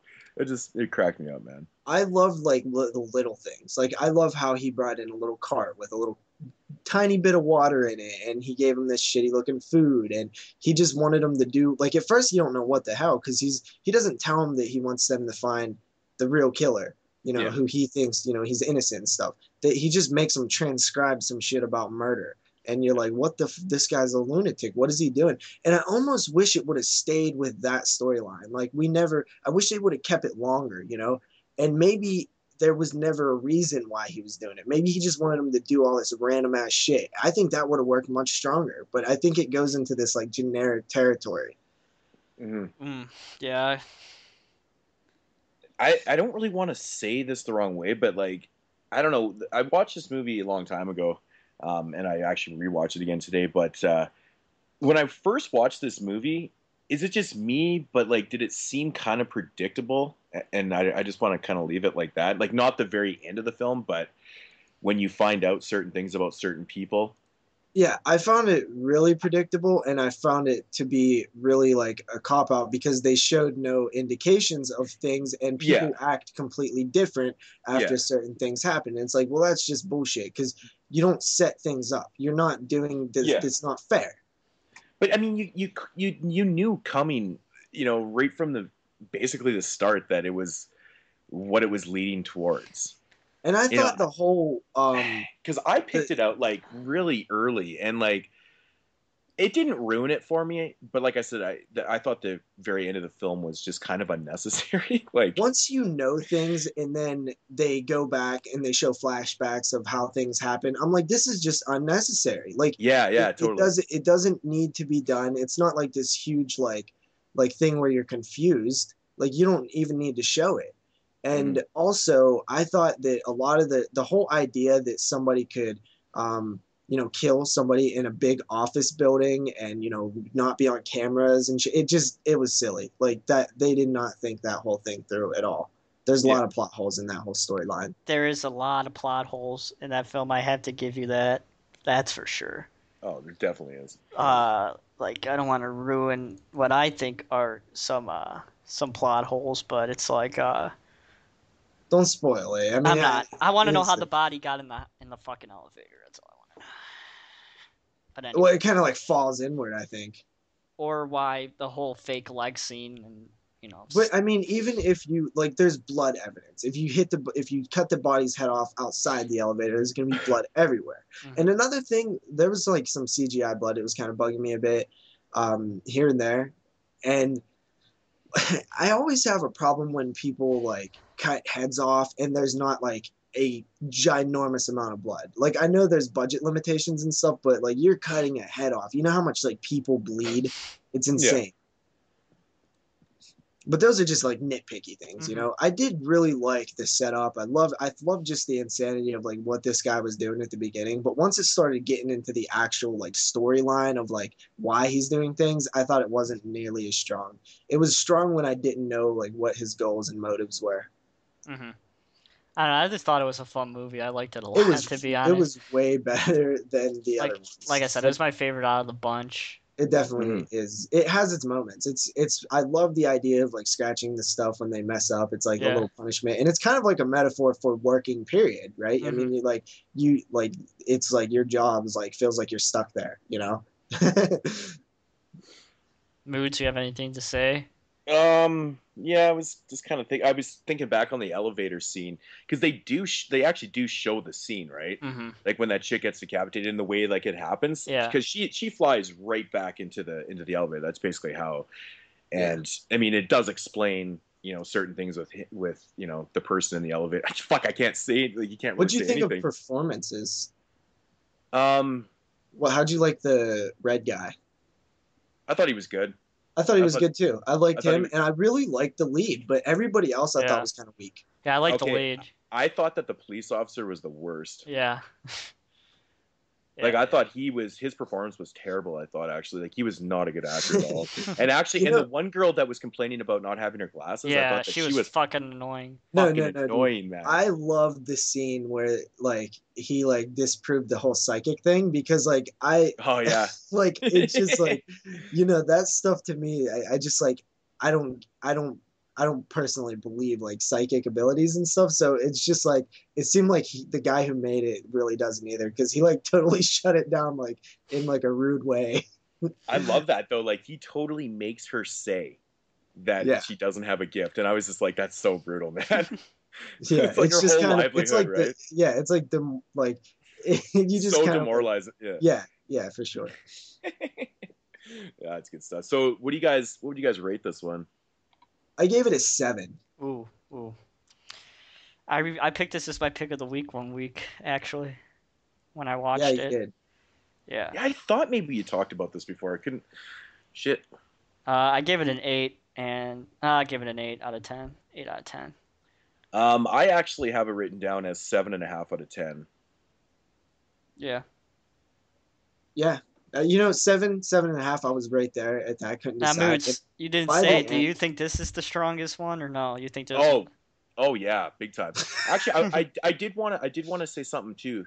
No one mentioned it or anything, but the opening credits in the film I thought were fucking awesome. Yeah. You guys remember the opening credits? What yeah, were they? I Yeah. actually like something with all I thought they these were really films. I good. thought some of the music was good in like fitting in all like kind of all these films, or at Mhm. least a couple of them. Yeah. But yeah, Um, I thought the opening credits for this film was pretty cool. I liked yeah. it a lot. Yeah. I liked it as well. All right. What's number 2 on the list? Axed. Axed All right, from the year JP. 2012. I think all of these are from 2012. Go ahead. Axed follows a strict father who loosens up enough to let his children take a day off of school. They take a trip out to the countryside, but things turn darker when the family realizes he's planning to make it their last outing ever. Basically, this guy is pretty like at the breaking point of everything. His wife's cheating on him. He's getting fired from his job. His kids are little brats, and he takes them out to the countryside, and he's pretty much going to deal with them in not a nice way. So basically, what it is he gets axed from his job. He gets like an early retirement, basically red slip, and that's kind of what sets him over the edge. But you learn things quickly that he has beef with everybody in his family. He knows his wife is cheating on him. But you know what, man? His family sucks. Oh, dude, like His son is a wussy. His oh daughter was okay. His wife was like silly as hell. I didn't like his whole family. yeah, yeah, and then you learn that like he's got a bone to pick with his son because he thinks he's gay. Like that one scene in the film, I actually started laughing so hard. I was just like so brutal. Could you imagine doing that to your kid? But yeah, he's got a problem with that, and his kids, he's a total wimp, and then he thinks his daughter's like a total whore, Mm-hmm. Yeah. and so he's He got thinks his problems wife's with a all of his whore. yeah, and his wife too, and then he's got beef with other people that he's doing certain things to in the house. Yeah. But yeah, he's basically lost it. Society has fucking crushed his will to live. You know, the economy has gone to shit and he's losing his job and stuff, and he fucking snaps. So what you guys think? I do like certain elements of this film though. I like how excited the kids are when they pass the school and then they realize that their dad isn't turning around to drop them off school. They're like, yeah, we got a day off, and I'm like, oh yeah, this is not going to be good. Yeah. You know what? I think this entire film relies on the performance of the father, and I don't think it was that strong. No, I actually completely agree with you, man. I didn't think anybody in this movie was Miscast, good. dude. Actually, Definitely a miscast. Yeah. Yeah, You got to get somebody with more charisma to play that role. Yeah, and it's shot like this movie just feels so cheap. It really does, man. The director of this film edited Funny Man Moodz. Oh, really? Yeah. But yeah, the movie, like, I think that's kind of representation of the characters and the performances, man. Like, the movie itself feels cheap. The performances don't feel like they're strong, and everything just doesn't work. It's just like you said. The lead. I think if the father was, a lot more convincing, for one thing. Yeah, if you got a really solid actor in there who can play like crazy and play, with good charisma and stuff, and play just like a maniac, like you got to get somebody who can play that role. And I think the film would have been, could have succeeded. But there was way better. There were so many parts in this film that drove me nuts, man. Like when the wife is trying to claim that she's not cheating on her husband and stuff, and he actually has proof. Like he shows the whole family a picture of her, and he's like, "Oh, I just ran into him," but her emotion isn't there. Wouldn't you be a little more upset? Kind of upset and probably even scared that he's bringing this up in front of your kids and stuff? Like he's making this very vocal and very, he's being very verbal about this, and like he's trying to embarrass you and shit. And she's just like, "Yeah, but I ran into him." I'm like, are you fucking serious? Like that is your another thing about the mom. She didn't have any motherly qualities. Like she didn't seem like a good mom, like a mom. And this is supposed to be like kind of normal family with issues, but I didn't get the sense that like she was a mom. Mm-hmm. Yeah, totally. I didn't really think of it like that, but I don't know. I just thought that her performance was so weak, though. Yeah, and also that whole spot on game that they was playing was so whack, dude. Remember that in the car? Yeah, I can't even remember what it was. What was it? How did it go? Shit, I don't even know. That's how forgettable this game is. It totally is. That's how forgettable the whole fucking movie is. Oh, dude. Okay. One scene. I like that when they're sitting at the dinner table. He's like all like fucking gory up, and they're just like reminding me of The Loved Ones a little bit. But just like in a very way stronger movie. Yes, it's a way stronger movie, JP. Yes, I know. No, but I just see the comparison.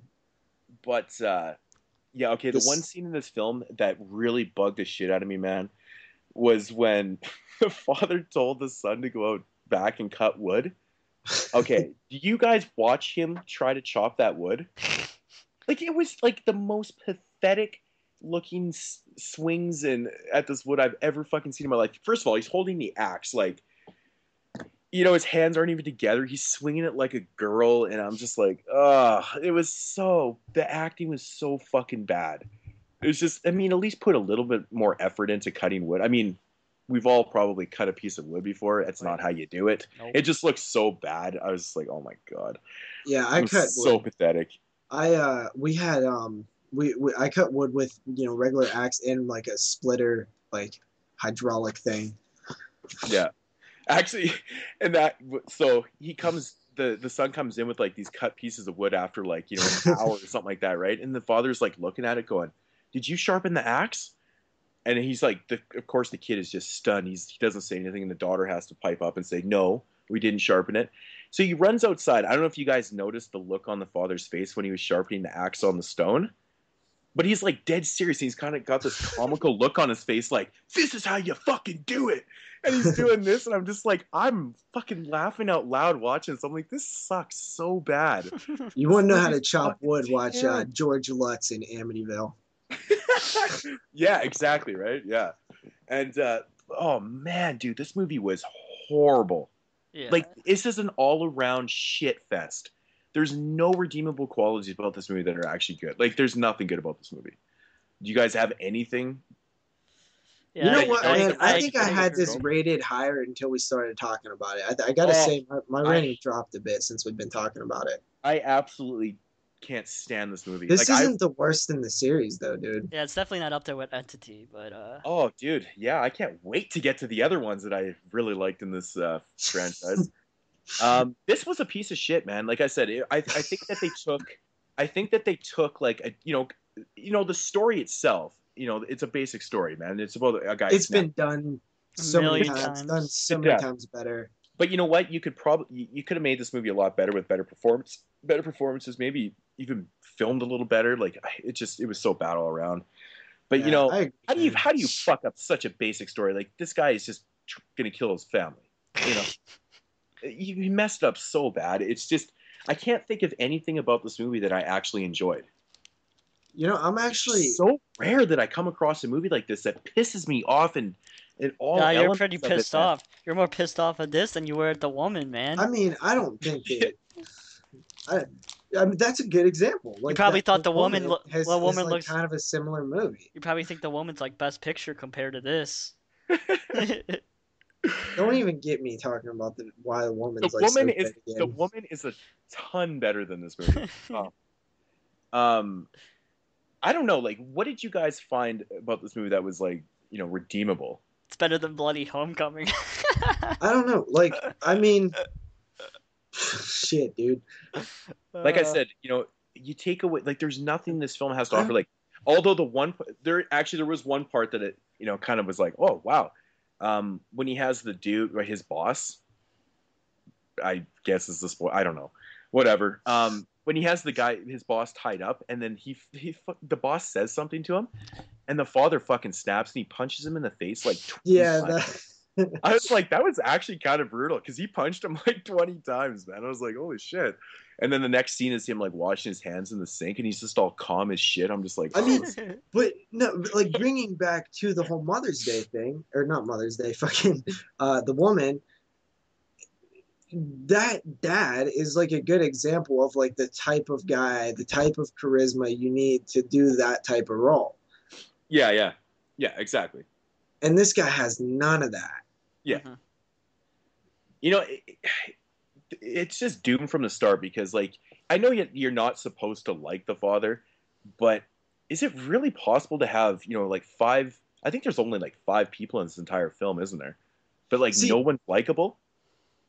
I think that the thing about the whole liking thing, it's okay to not like them, but it's not okay to completely have no interest in them whatsoever. Like, not that you can't even like see. The thing is, but for the movie to work on a fucking level of of like horror, like a horror level, you really want to like the kids, and maybe you obviously aren't going to like the mom as much because she is a cheating fucking slut. But in this case, but if he's gonna kill his kids, you want the kids semi-likable, so you fucking feel bad for them when they get stabbed up and shit. I'm like, kill the fucking bastards. Okay, I got an opinion on this. Like, I think in this particular case, you do need to have the kids likable, but it's because like there's nothing else there. You need something to grasp onto. But I don't buy the whole thing where you have to like characters. I think that a film can show that everybody's a terrible person. No. I'm talking about for this particular film. Okay, yeah. You have to. I agree that on a certain level with you there. You don't have to like every single character, blah blah blah. But for this particular film to work, it's about like if you want to have any type of connection and feel shitty for the victims. Dude, there's only 5 people in this film. You need at least the daughter to be likable or something. I mean, we're not gonna like that. The son is such a pussy. Like he's so hard to like, man. Oh like, my god, I had wrote down. I took a few notes on this, and I was like, the son is a complete wuss, and he's annoying. I actually have written down pussy. Well, I censored my stuff a bit. I mean, somebody could be looking over my shoulder. Oh man, I was just like, oh. It's such a piece of shit, man. Man, you're really going at it, man. Like, you really hated this. I don't think it's. I mean, it's not a. I don't hate it as much as you. I don't think, but yeah. I mean, I totally agree with everything you're saying. And I'm really actually struggling to find something I like about it. I didn't hate the daughter. Okay, like No. I thought she was okay. She was I didn't- definitely the best character in the film. They should have brought a dog, because then there's no way you couldn't like a dog. The thing I did like about the daughter though is that even though, like, she knows that her brother's a total fucking failure, like he's a total pussy, but she is like willing to actually, be there for him and stuff, which is a redeemable quality, I guess, right? Yeah. Like she's not So totally writing her brother off because he is. what happened with the kid in school? Didn't he like get beat up or something? Wasn't there an issue at the beginning? He didn't want to go to school because he Didn't want to go to he didn't want to go to school because he was getting enrolled at school. Like he shows his mom in actually one of the first scenes in the film. His left hand side of his body is like completely bruised up, and he tells his mom, "I don't want to go to school," and then unless you're making a film about bullying, I hate when they make kids like get beat up, like have the wussy character. Like, dude, just stand up for yourself. Just punch the dude in the mouth that's kicking you in the ribs or whatever. I cannot stand like the I'm so like stuck and can't do anything and I'm getting bullied attitude. I don't get it. Take a martial arts, do something. Just like Donnie Darko says, start working out, do some damn push-ups, take karate or something. Yeah, man. I never understand the thing like I'm getting bullied. Dude, go improve yourself. Exactly. Do something to fix this. You can about handle this yourself, man. Don't be showing your mom your fucking war wounds in the bathroom and crying like a little unless you're like, Mom, bitch. See, this is why I need to take karate or jiu-jitsu or something. Yeah. Fuck. I can't stand that like wussy character. It always annoys me. Yeah, it's just like the ultimate fucking cliched garbage character, and like, I'm not gonna feel sorry for you, bro. I'm not. The Snowtown murders. Yeah, I'm just not. Yeah, that kid. Oh, totally. Yeah. All right. I mean, but at least he tried to like fight back for a second. This kid, is like I can't even really defend Snowtown murders. I didn't really like that either. Me neither. Yeah, dude. Axed ratings. Moodz. I'm giving it a 2 out of 10. 2. Wow. That might be the lowest yet.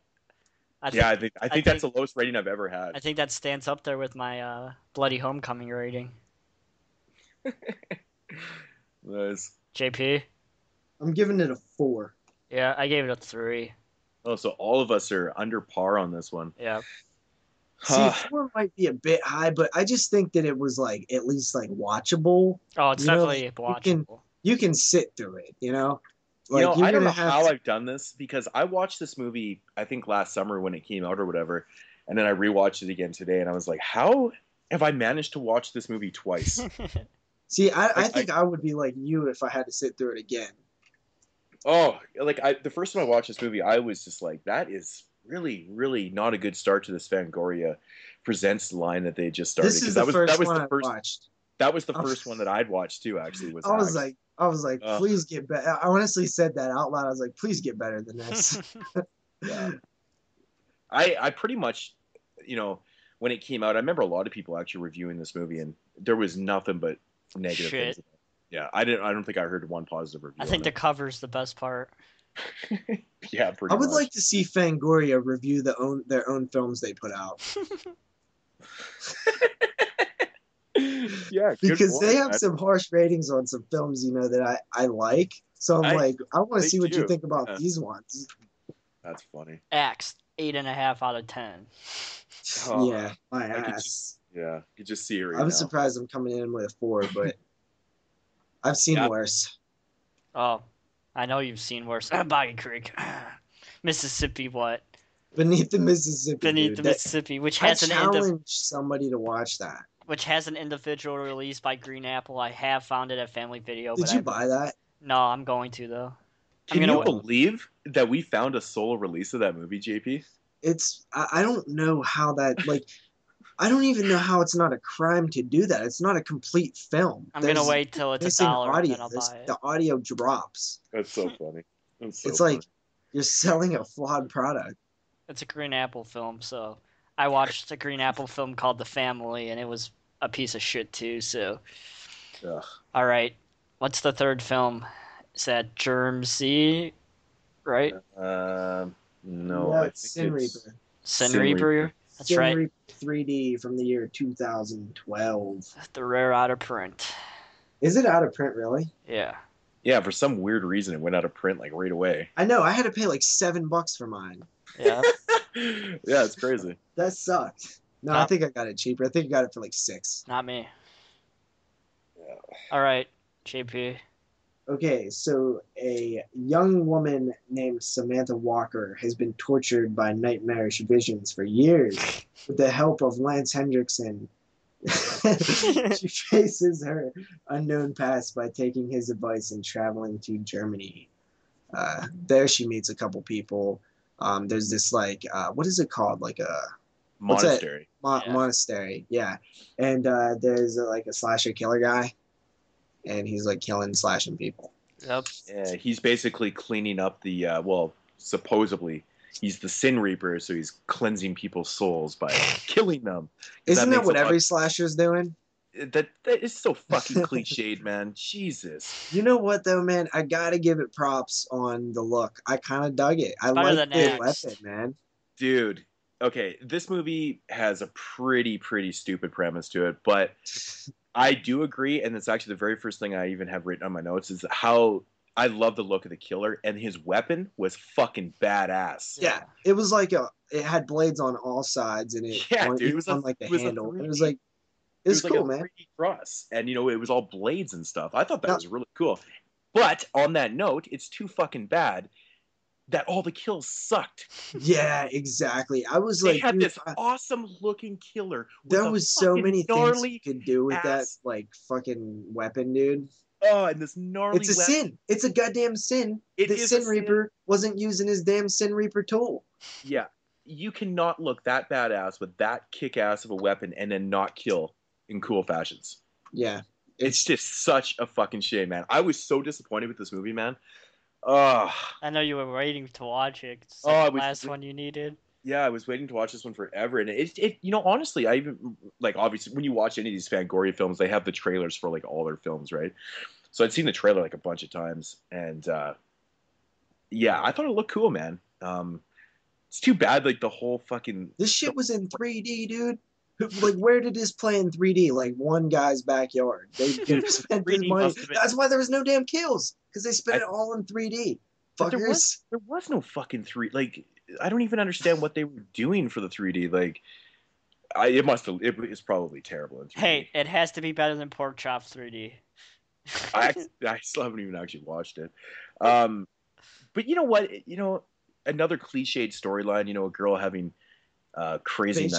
I thought that and she has to connecting. Travel. Oh god damn it! I'm so tired of seeing that shit. She has to travel to Germany to fucking get rid of or work out all these kinks in her life. I will say a positive in this one was it felt kind of like a full moon film to me. It was weird. Did you get that vibe at all? I guess I didn't, because I never thought of that. Yeah, I didn't think about that until you just said it. Like the whole in Germany and the monastery and stuff. Like for me, like a lot of those early full moon films were always like in like these grand places that like was like 90% of their budget, and it kind of, I don't know, it just had that lower quality like foreign like feel to it to me. Mm-hmm. Like some of the like maybe like subspecies and shit. Yeah, I don't really know what to say about this one. I thought that Lance Hendrickson's role was just kind of thrown there. They just put their name on there just Paycheck. to the movie sell. Yeah, he's done a lot of those. Yeah, he doesn't really have. I mean, anybody could have done his role. But you can't say that it was bad either. No, he was. It was like one of the highlights of the film. That you can just see him like, hey. To be honest, besides every time you got to see the Sin Reaper himself and the weapon and stuff, yeah, the highlight of this film was Lance Hendrickson's acting. He's just good. Yeah. Yeah. He just comes off and he really delivers his lines well and stuff. He's very believable. As for Samantha, like, I don't know what your guys' opinions on her as the lead, but I thought she was pretty bad. You know what, dude? I swear, this was the second one I watched. And I'll be straight up honest, I cannot even picture her face right now. Like, I cannot think of what she looked like. It's that forgettable. She was actually kind of interesting because she appears to be attractive, but then when you really kind of look at her, she's not that attractive. She's weird. One of those girls that, okay, it's all about symmetry. And And at it's all certain about lighting. angles, at certain angles, her face can look pretty, but at others it doesn't. It's Or like the I didn't Seinfeld notice, episode. but It's like the Seinfeld episode where Jerry's girlfriend looks really different in certain lighting. I've never But seen. but I don't know. She just doesn't really do it. But I don't think she was that great in the lead role. And again, it was a big downer for the film. I actually thought a lot of people in this movie were quite bad. But once again, it was the thing that murders this film for me is the lack of the kills. The good kills and stuff. I think it really hurts it. And Honestly, if there was some good kills, man, I would have gave this one a pass. You know, it wouldn't have been me too. too bad of a watch. I can totally deal with the cliched storyline. I mean, this storyline has been done how many times, dude? Like, it's so cliched, you know. It's honestly, the story does not matter. Like, no, the story is actually forgettable. Like, you don't even because it's just there's so much things going on in this film that don't even really matter. You know, it's about this dude that is just like taking out people. You're like, okay, cool, but without the awesome kills, it's so pointless. You know, it's very disappointing to me, man. The whole ending was lame as hell. Oh, dude, the ending. Yeah, I totally agree. It's not good. I don't have a whole lot to say about this. I just don't know what else to say about it. Like I said, like the storyline's cliched, and the lack of the kills is just a big no. It's a complete deal breaker on any type of recommendation whatsoever. Yeah, yeah, and like the movie actually to me was like so bland, just so bland. There's no substance to it at all. It's very, very forgettable. Like, you know, even by the end of the film, I was like, what was the purpose of the movie again? And I'm like, this shit's like 90 minutes, man.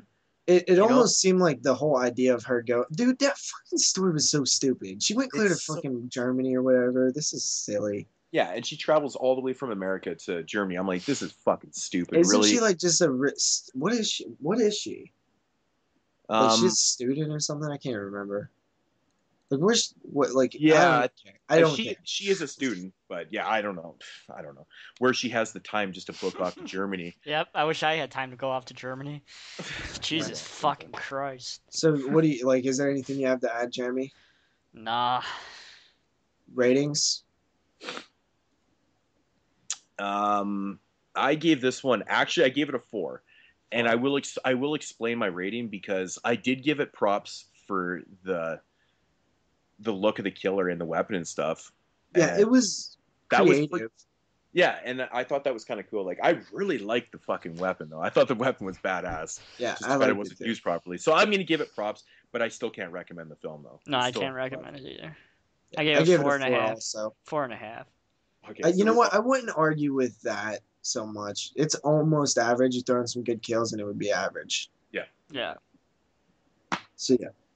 What's the fourth film, guys? We on the fourth one already? Fuck. I believe it is Germ Z. Germ Z. It's actually the real title is actually Germ. Is that what it is? Yeah, I think the official title is Germ. From 2013, actually. 2013. Yeah. The military's attempt to shoot down a orbiting satellite unleashes a space-borne epidemic on a remote small town.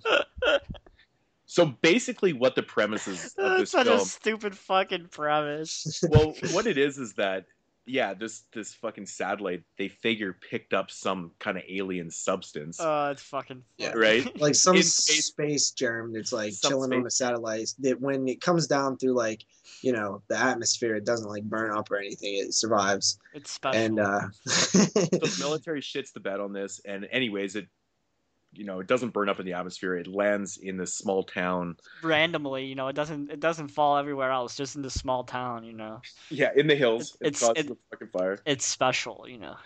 And so what it does, the first people that are on the scene, which are the fire department and stuff, and some of those guys get infected, and they go on a rampage. See, it's another one of these films that appears to be like a zombie film, but it's an infected. It's an infected film because these people are getting infected, but they act like zombies. They go fucking batshit crazy and start eating people and shit. So and it's fast. Yeah, and they're also really fast and stuff. But yeah, the storyline has been done before. It's Yeah, another all this infection film. space fucking thing is just it's a tool to get the zombie epidemic started. It's just it doesn't really formality. matter. It's just formality. They're just, we're gonna Yeah. throw this in space, and yeah, that's what we're Which gonna I do. don't mind. It's whatever. I know that that's not the point of the movie. I'm just looking at the cover and it says "Wake up, avoid virus, kill zombies." It's funny because they never actually say the word zombie once in the film. Mm-hmm. No. If you guys noticed, I was actually waiting for them to say it, but they never did say it. So, but I think it's funny. It's actually written on the cover. I like this movie. I thought it was the second strongest. Yeah, it was the second strongest. Yeah, totally. It's definitely a watchable film. For sure. Now, there's some really quirky moments in this film. Like, I really do like the cop. I think he's actually kind of a fun character. I did too. But, it's so funny about, like, when he's... Okay, the scene where he's, talking to the deputy / doctor. Of course, a small town has a deputy / coroner. Or whatever, right? It's kind of cliched. But when he's, like... The doctor's, explaining to him what's going on with this zombie and, like, what happened... Or with this body and stuff. Like, the police officer kind of goes, like, almost, like, half retarded. Yeah. He's kind of, like, getting comical, and he's like, what? Like, it almost seemed like he was out of character in those scenes, but I really enjoyed it, though. I thought it was actually kind of flavorful. It just added an element to his character that I really liked. He's not an idiot. Like, he's not an idiot when he's doing his job and stuff. He was just, like, kind of maybe overwhelmed by what was going on. He's like, what do you mean it wasn't a bear attack? He's like, no, this is like human bite marks in there. And he's like, oh my God, you mean humans did this? I was like, I started laughing, I'm like, it's colorful. I liked it. You said you liked the cop, and I did too, but I didn't like the female lead. I didn't have a problem with her, to be honest. I thought that she was just kind of normal. Like, yeah, that's my issue. She was just normal. Yeah, I didn't really care for her. She definitely doesn't bring anything, elevated. Except for the one scene where she's like, you want me to puke in that? You think I ate him? You think I ate him? Like, I thought that was kind of funny. Yeah. But my issue is it's not like it's a personal issue. It's not actually the film. Man, when I go into these, it feels like every time I'm going into a zombie film now, it's a zomedy. It's a zom-com. It has comedy moments, and I'm just so tired of it. It's done. I don't like it anymore. I want a serious zombie film. I don't even want zombie films anymore, man. Yeah, man. It's like nobody can make a serious hardcore zombie film anymore. It's like you have to add jokes and hilarity to it. I think it's because it's annoying. I think it's because of the zombie subgenre has gotten so watered down that, like, it's just became almost a joke in itself. Yeah. You know what I'm saying? I think that's why there's so many man. zom-coms that have come out. Like, make a fucking... When's the last serious The zombie? Dead. The Dead is like 2010. Well, the Demented. Does the Demented have any... It's more of an infection. Yeah. No, it's not. It's kind of serious, actually. It was a lot more serious than I thought it was going to be, but yeah. But this movie right here, I don't think it's like a full-blown zom-com or anything. Like, there is comedy elements to it, but it's not like... It's not a serious movie. That's my issue. It's not that serious either, definitely. Especially the scenes towards the end where the cop, he's trying to fight off all those zombies that are running towards him, and you basically see him, he's just shooting, like, left and right. Well, I was actually going to say this... And then all of a sudden the camera cuts to a different scene, and it comes back to him, and he's like trying to get himself from underneath all these bodies that are laying on top of him. I started laughing so hard. I was like, man, yeah. Just the way they filmed that was so funny, because it almost like he's not even laughing, or he's just like, man, like, I killed a lot of zombies. One of my things with like movies in general now that I've noticed is when I was younger, I used to get mad. I was like, when people like Hills Have Eyes is a good example. When the people just attack the family and the boys chasing them away and he's shooting at them. I used to think like, how are you not going to hit him with one of those shots? Not even that, like he's like shooting like shot guns. And I'm like, it's not just easy to shoot somebody in the head from any sort of distance. And like, so now it's the opposite, where I get mad when people are just like, bam, headshot, bam, headshot, bam, headshot. It's like, get out of here. You're not doing that. Yeah. one that, I don't know if it's just me, but I prefer to see like, these type of zombie or infection films that take place like in a small town. Like I like it too. I thought they captured the small town atmosphere in the film really well. I think they did too, especially because it kept cutting to different parts of the town and different people, and you're Yeah. kind of like in the woods, and like it really felt like a cabiny, like But hiking trails, like type of stuff. Like I yeah. like, And it was a lot of things that, like when the deputy tells the main cop that he's going to take his break down by the creek, and he's telling him as he's putting on his camo gear and grabbing his fishing rod and net and yeah, stuff and walking out the door, and he's like, and then it's the the cop shit looks you up can and only he get goes, away with in a small yeah, community, exactly, in a and that small town. totally makes it feel real like that, right? Yeah, And like I like when he turns around to him and and he's like no he's longer like, than like an hour and a half or something. yeah, he's like, no, he's like, be back in a half an hour, and he's like, yeah, okay, whatever.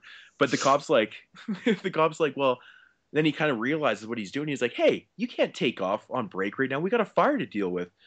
He's And like, I'm not the a deputy's like, he's like, fireman. dude, we're police officers. We deal with crime. He's like, firefighters deal with fires, and he just leaves. And it's like the way he said it, I was like, that's so true. Yeah. Yeah, You there's know? definitely some charm to some of the stuff that's going on. Man, like when I think zombie films, like when they're the best is when you have these like characters that are like, you think of stuff like Day of the Dead and Dawn of the Dead, where there's just like it's a character study. It just I miss that, man. And it's like the whole time I watch it, I'm like, yeah, this is cute and I like this and stuff, but I really don't want to watch this all the time. I want more serious zombie films, and it's like I said, it's a personal thing, but it really does affect the way I enjoy these type of films. Yeah.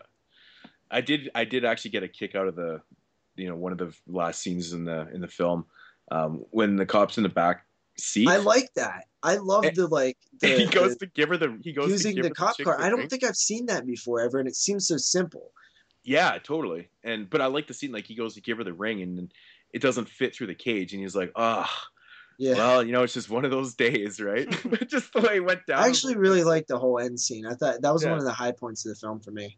Yeah, it was like I really enjoyed this film. Like I watched this, a few months back too, and I thought it was excellent. I was actually considering putting this into, unless I did, one of my blind or best of blind buys or whatever. I have really enjoyed this movie. I think it's fun. It just has a lot of charm, which that's what I look for in these type of zombie or infection / zombie films. I always do that.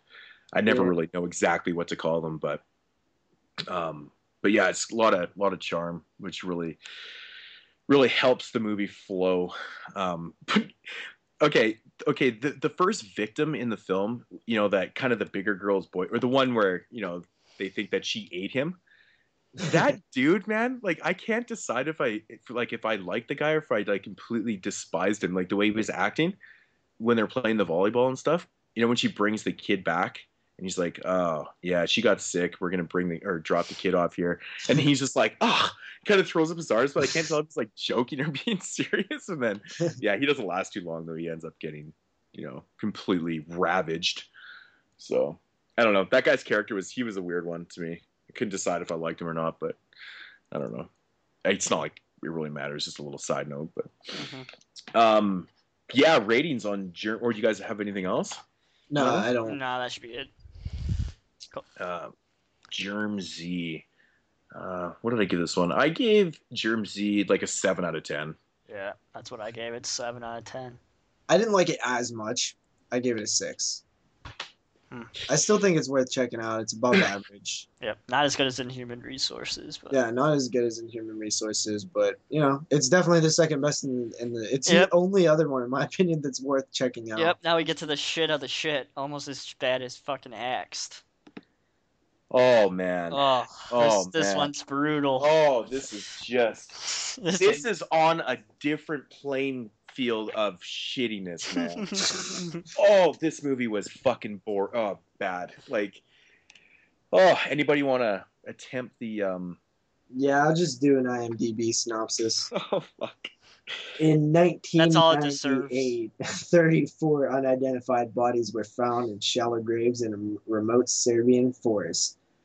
After subsequent investigations, no official explanation by the Russian authorities was ever offered. This is way too long, man. People go out into the woods and try to figure out some mystery dealing with ghosts and shit.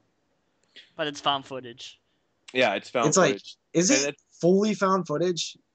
Not really. I couldn't even tell at times. I was It's like, what the hell's going on? It's like Chernobyl Diaries. It does way too many like breaking up footage, like distorted footage. I'm like, stop! Why do you keep doing that? Yeah, I was having a major issue right from the beginning of the movie with the digital imperfections that they were they were like imposing into the film and stuff. I'm like, oh, fuck off! I'm like, that is so bullshit. That is not believable at That's all. what they're this doing. movie, they're like that movie bullshit. right there already lost 2 points, and we're like fucking just after the credits in the film. Yeah, so it's basically about this group of I guess they're investigators. I think they're like journalists and stuff. I think is what they are. But they basically want to find out the mystery of how what happened with these bodies and stuff because nobody really knows. All they know is that there was this mass grave that was found and no one cares. And no one fucking cares.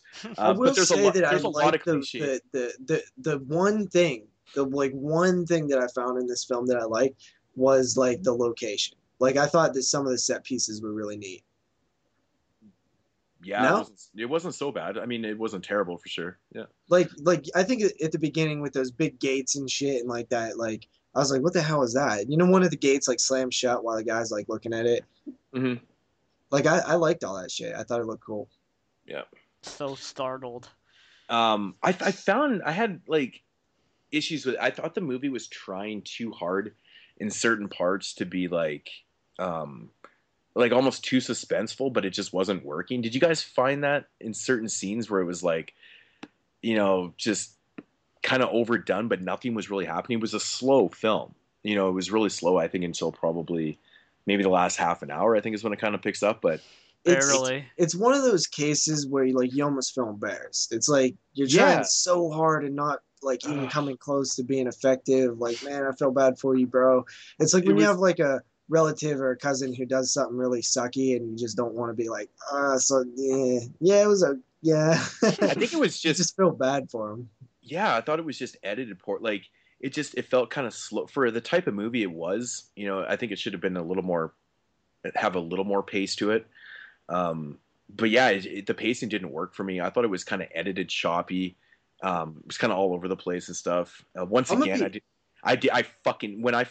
when you find out the one dude, I think it's Yuri, when you find out his alternative motive, or when you find out the real reason that he's actually there, I'm like, yeah, I fucking picked that out. Fucking read it. An hour ago. Something up, right? Like it's just so fucking poorly written and cliched. Again with the stupid ass shit, like so predictable. I'm like, of course this guy's there because his fucking fuck off. You're so mad. It's funny. Oh, dude, I just watched so many bad movies lately. Do you hate this one more than Axed? They're pretty much on the same level for me. I think this one's worse. Yeah, I do have this one a little worse, but oh, dude, come on, you guys have to agree with Yuri. That was the most cliched thing ever. Dude, I'm gonna tell you right now. I don't even know what the hell you're talking about because I kept checking out during this one. Have you watched The Tunnel yet, Moodz? No, I'm actually I'll be watching that one tomorrow. Good, because I want to hear your opinion on that one. That's actually a good found footage movie. Yeah, I will have the review up tomorrow. And just to be clear, it's not because it's a found footage. This movie sucks. This movie just sucks. It just sucks. No. Yeah, I had no problem, with the style of it and stuff. I was like, whatever, it's gonna be fucking found footage. Who cares? It had nothing to do with that. It was just a shitty movie. I was talking about Yuri JP. He was the dude, the one guy with the beard and stuff. But the reason why he was like, you find out why he's there and stuff because he had a family member go missing and stuff, right? So that he was there. Oh fuck! I was just like, this is so cliched. I'm like, this is the big mystery. I'm like, what? No, dude, this movie is bad. It's bad. I don't even want to really I don't have much to say about it because there's not much that I even cared to. I honestly was checking out of this one. I was daydreaming while watching it. I will totally go on record to say that I was every 5 minutes I was checking the time. I'm like, is this piece of crap done yet? Like, Don't you hate that? If you have a dude, movie where you're like just like you're counting down the seconds, like please be over soon. you know what's so bad is when you're not even a half an hour into a 90-minute film and you're like, when is this going to end? Like, that is so bad, dude. Yeah, So because bad. usually that first half hour, like it goes by quick, like Yeah. normally. Oh, it's just, oh, it's pathetic, man. I don't Yeah. really have a whole lot to say about this. I thought that, even the performances, again, the biggest thing that bugged me was the really shitty story and just how everything was so cliched. And it's a really, really poor film. Yeah. Like the whole film is attempts to be creepy and scary, but none of it works. So it's like it's a completely pointless film to watch. Yeah. Like I said, there's parts where you think it's going to be a little, if it was, a little more well done and stuff, oh, that could have worked, The But it's first like scene every of the time film, that- when you're watching the guy in the room on the like camera, like I was like, whoa, like I thought it was gonna be a good movie. I gotta be honest. I was like, yo, this is kind of creepy in here, man. it kind of sucks when the coolest thing in the film It's the first happens minute. happens It literally 41, was the 41 first thing seconds. you see, like, dude, and then it's just like completely. Oh man, it's like kind of sad. I don't even know. Ugh. I don't even care about this thing. This thing's stupid. Yeah. All right, It- let's fucking move on then. Or you have something else to say, Moods? I don't really have anything else. I was just gonna give my rating, and I was gonna give it a 1 out of 10. Wow, no way, The really. first one. Yeah, 1 out of 10. No, I think you gave actually- one, Jeremy, like Nah. two or something. I gave Bloody Homecoming a 1.5. I will explain this because I found this movie to be like torture. Like I said, not even a half an hour into the film, and I'm already checking to see what time it is. Man, dude, that doesn't That's happen bad. very often. That does not happen very often. And I watch a lot of bad movies, right? Like Okay. this was just like one of the worst movies I have seen in so long. I watched this on I think Thursday, and then I watched Accident. So I've watched some really bad movies in the last couple of days, man. Like, fuck, so bad. What do you Wow, guys? what's yours, Jeremy? Oh man. Ooh. I'm gonna give it a 2. 2. Okay. I'm gonna give it a 2.5. This is by no means the worst film I've ever seen. I would challenge you to watch Beneath the Mississippi, Moodz. If this is pretty bad, if this is a 1, man, I don't even know what you could do with Beneath the Mississippi. But Yeah. all right, so the locations and some of the like exterior, like outside woods and stuff, I thought looked pretty cool. And then the beginning scene was kind of creepy. So that's 2 points right there. I give it 0.5 because I was able to not shut it off, and 2.5. Yeah, So Jeremy, why the hell did you pick these things? Why did you make us sit? I tell you right now, man. Was I I had the a ones terrible- that picked? I want to do a boy and his dog, but no, we can't do a boy and his dog. We got to do something else. You ever get that Blu-ray, by the way?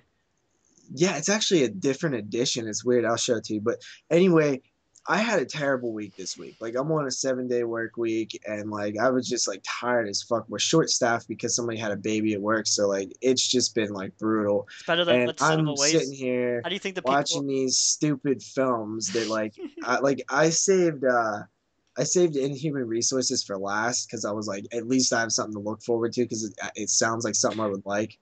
But man, dude, dude, I had a hard time getting this shit done this Yeah. week, dude. I watched 2 of them today. Like I put it off so long. This was a hard week for me, man. Yeah, I actually watched a lot of movies this week. I know we didn't do a big WWW this week, but have you got? WWW, you fucking sound like JP now. Can't say what we watched. It's too much effort. Have you guys watched All the Boys Love Mandy Lane yet? Yeah, I seen it. I have it. I haven't watched it. Okay, yet, so just brief thoughts on it, JP. Well, I talked briefly about it on our end of the year show, and I said that. Yeah, I watched- remember you bringing it up, but I've seen it now, so do you like I it, really Moods? liked what I seen of it, but then I just remember this. I didn't see the whole thing because I was trying to watch it for the show, and I want to say that I either fell asleep and then I didn't have time before the show to finish it, or I just didn't have time before the show to finish it. okay. I can see why people don't like the movie, and I can see why people do like the movie. I thought it was pretty good. I thought it was fun. The ending was kind of interesting. I didn't think the movie had like the craziest kills and stuff, but It wasn't a bad movie. I mean, the performance. I thought I always forget her name, the girl that plays Mandy Lane. It kind of had a style to it that I liked. I Yeah, think a lot of people might rub them the wrong way, but I liked it.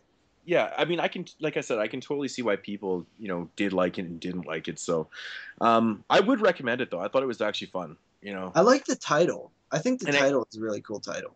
I definitely have to say, for a movie that was filmed, I think in 2004, it doesn't actually feel. 2006. I think it was filmed in '04 and it was supposed to come out in 2006. Wow. I think that's I thought the back said 2006. maybe something. But anyways, being like 7, 8 years old or whatever, it doesn't even feel that dated at all. Nah, Like, I didn't I really was notice. surprised about that too because I didn't know at first. Yeah, I was quite surprised actually about that. And I like the beginning scene with the pole. Like I thought that was just an interesting way to open a film. yeah, totally. It's something different. Like you always like we always complain as horror fans that we see the same shit all the time. But like when you do something just totally random like that, it gets me immediately interested. hmm hmm have you guys had the pleasure of watching Fright Night 2 yet? I did buy it, but I have not watched it. I actually just watched on Netflix. I was at work and I had some Is time. it as good as the remake? Oh, I like Fright Night Part 2 way better than the remake. What the? I hate the remake. No way, dude. I actually, no, no it's not. way. Don't get me to it. Don't get this twisted because I'm not going to say it's a good movie, but I hate the remake so much that I think anything that came after would have been better for me. But to be honest, there's actually some pretty interesting parts in Friday Night 2. It's not a great movie, but I actually was entertained while I was watching it, though, surprisingly. I want to ask you guys something. So this is the Fangoria Presents. That was the Fangoria Fright Fest. I only seen one of those films, Hunger, but I thought it was awesome. It was better than any of these 6 films or these 5 films. So is any of the other Fangoria put out films any decent? Hunger is probably the best one. I like. I think it was Pig Hunt or whatever. Yeah. I thought that was pretty good. So there's 8 of them, and I believe maybe like 2 or 3 were good. A lot of them aren't that great, to be honest, man.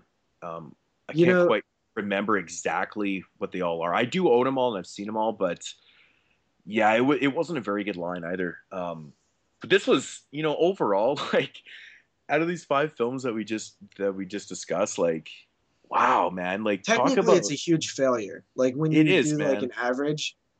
Like 3 movies I would not recommend. And, honestly, Germ Z and Inhuman Resources, I would totally recommend. I think they're good films. But yeah, I would recommend both of those two, but I would put a disclaimer next to Germ that if you don't like, if you're burnt out on zombies, you might want to, there's probably better ones to see. Yeah. Yeah, I actually watched it again with my wife today, and she was like, I don't really like this movie that much. I'm like, really? Yeah, she wasn't really digging it too much. I think it's pretty good. At least the characters were good. I mean, that's one thing I can definitely. Oh, I did want to say one other thing about the Entity. Did you guys notice like how shitty the sound was in that movie? Is it just me? No, I didn't notice. I didn't notice either. I always notice like poor sound quality just because of my background, but yeah, that movie I had to like crank the shit up, man. I was like, oh no! I did realize that, but I thought it was kind of because I had a fan on. I was like, my shit was on 100, and that movie was like because I watched it in my in the room where I record stuff, so I don't have like good sound in here anyway. Yeah, I think it was just like overly compressed or so. I don't know what the fuck they were doing, but it was really low. Kind of annoyed me. All right, so what's on the agenda for next week? Yeah, I forgot. Next week, I think we are going to be doing next Monday, I guess, when you guys. It'll be Beneath. Which is the new chiller film released by Scream Factory. Directed by I can't remember his damn name. I always forget that dude's name. I reviewed a movie called Wendigo on Body Bags last week, and he directed that film also. Also, I just wanted to say before we do wrap up, I would really appreciate it if we could maybe, if anybody listens to us from iTunes, I know there's a couple people, if you use iTunes a lot, maybe give us a review on there, honest review. It does help, and I'm thinking about when we get to 10 reviews on there, randomizing and giving away a prize. Mm-hmm. Okay, That'll be in. that sounds fun. Yep. All right. So, I hope everybody enjoyed our discussion of the pretty shitty Fangoria Presents 5-film thing. Just put it this way: I'm going to be happy to put these on the shelf and get them off my fucking coffee table. Yeah, man. I am too, to be honest. Like, if it wasn't for collector's purposes, I wouldn't even keep the other 3. Yeah. Oh, I know. I'm curious to see if they ever release any more or what's going to go on with that. But thanks, everybody, for listening. We can't believe it that we're already at week 16 of the 22 Shots of Moodz and Horror podcast. We've been doing this, it's crazy Since already. November, I believe, right? 4 months. This is the 4th month that we've been doing it. So it's kind of crazy that, stayed committed and do this. And I hope everyone out there has enjoyed it. And, It seems like we've got a lot of people who enjoy this, which is just amazing to me to hear, because I like doing it, and it makes it so much better, because we'd probably be doing this shit anyway, talking, maybe not recording it, but Yeah, I really enjoy when I hear that, when people make comments like, "Hey, don't ever take 3 weeks off again." Yeah, it's like, that makes awesome, me feel good. I'm like, that's awesome. But on the flip side, it's very awesome that people are sticking around. If we do have to take this was kind of a longer break, due to the first show, things and stuff, but some personal shit came up that we had to not do the show. Yeah. And then obviously the Cinema Wasteland thing. And I think this final, up until this summer months, I think we'll probably be hitting it pretty hard, and probably not. As long as nothing comes up, I don't think we have anything planned to miss a week or anything. So probably going to be going pretty hard here soon. Yep. All right. So thanks everybody again for sticking with us. I hope you guys enjoyed this week's show. Please let us know what you think down below. We always read your comments. Nobody really left any questions that you guys wanted us to answer this week. Oh, okay. Well, if you guys have any questions that you want to ask us, leave them in a comment down below on YouTube, or you can follow us on the 22 Shots of Moodz and Horror podcast page on Facebook. We'll usually accept you guys within seconds, and you could talk to us over there. Very active, awesome people over there. If you don't click the link, you can honestly just type in 22 shots of Moodz and Horror, or I think 22 shots might even pop up. I'm not even sure. Yeah. Just type it in this Facebook search bar. Yep. We're getting a lot of members over there. It's awesome. Yes. So if you guys want to go over there, ask us questions, whatever, we're always on there talking to you guys. So please do so and join the group and join the conversation. So thanks again, everybody, for listening. My name's Jeremy, aka NESRuler20. You can follow me on my channel at youtube.com/NESRuler22.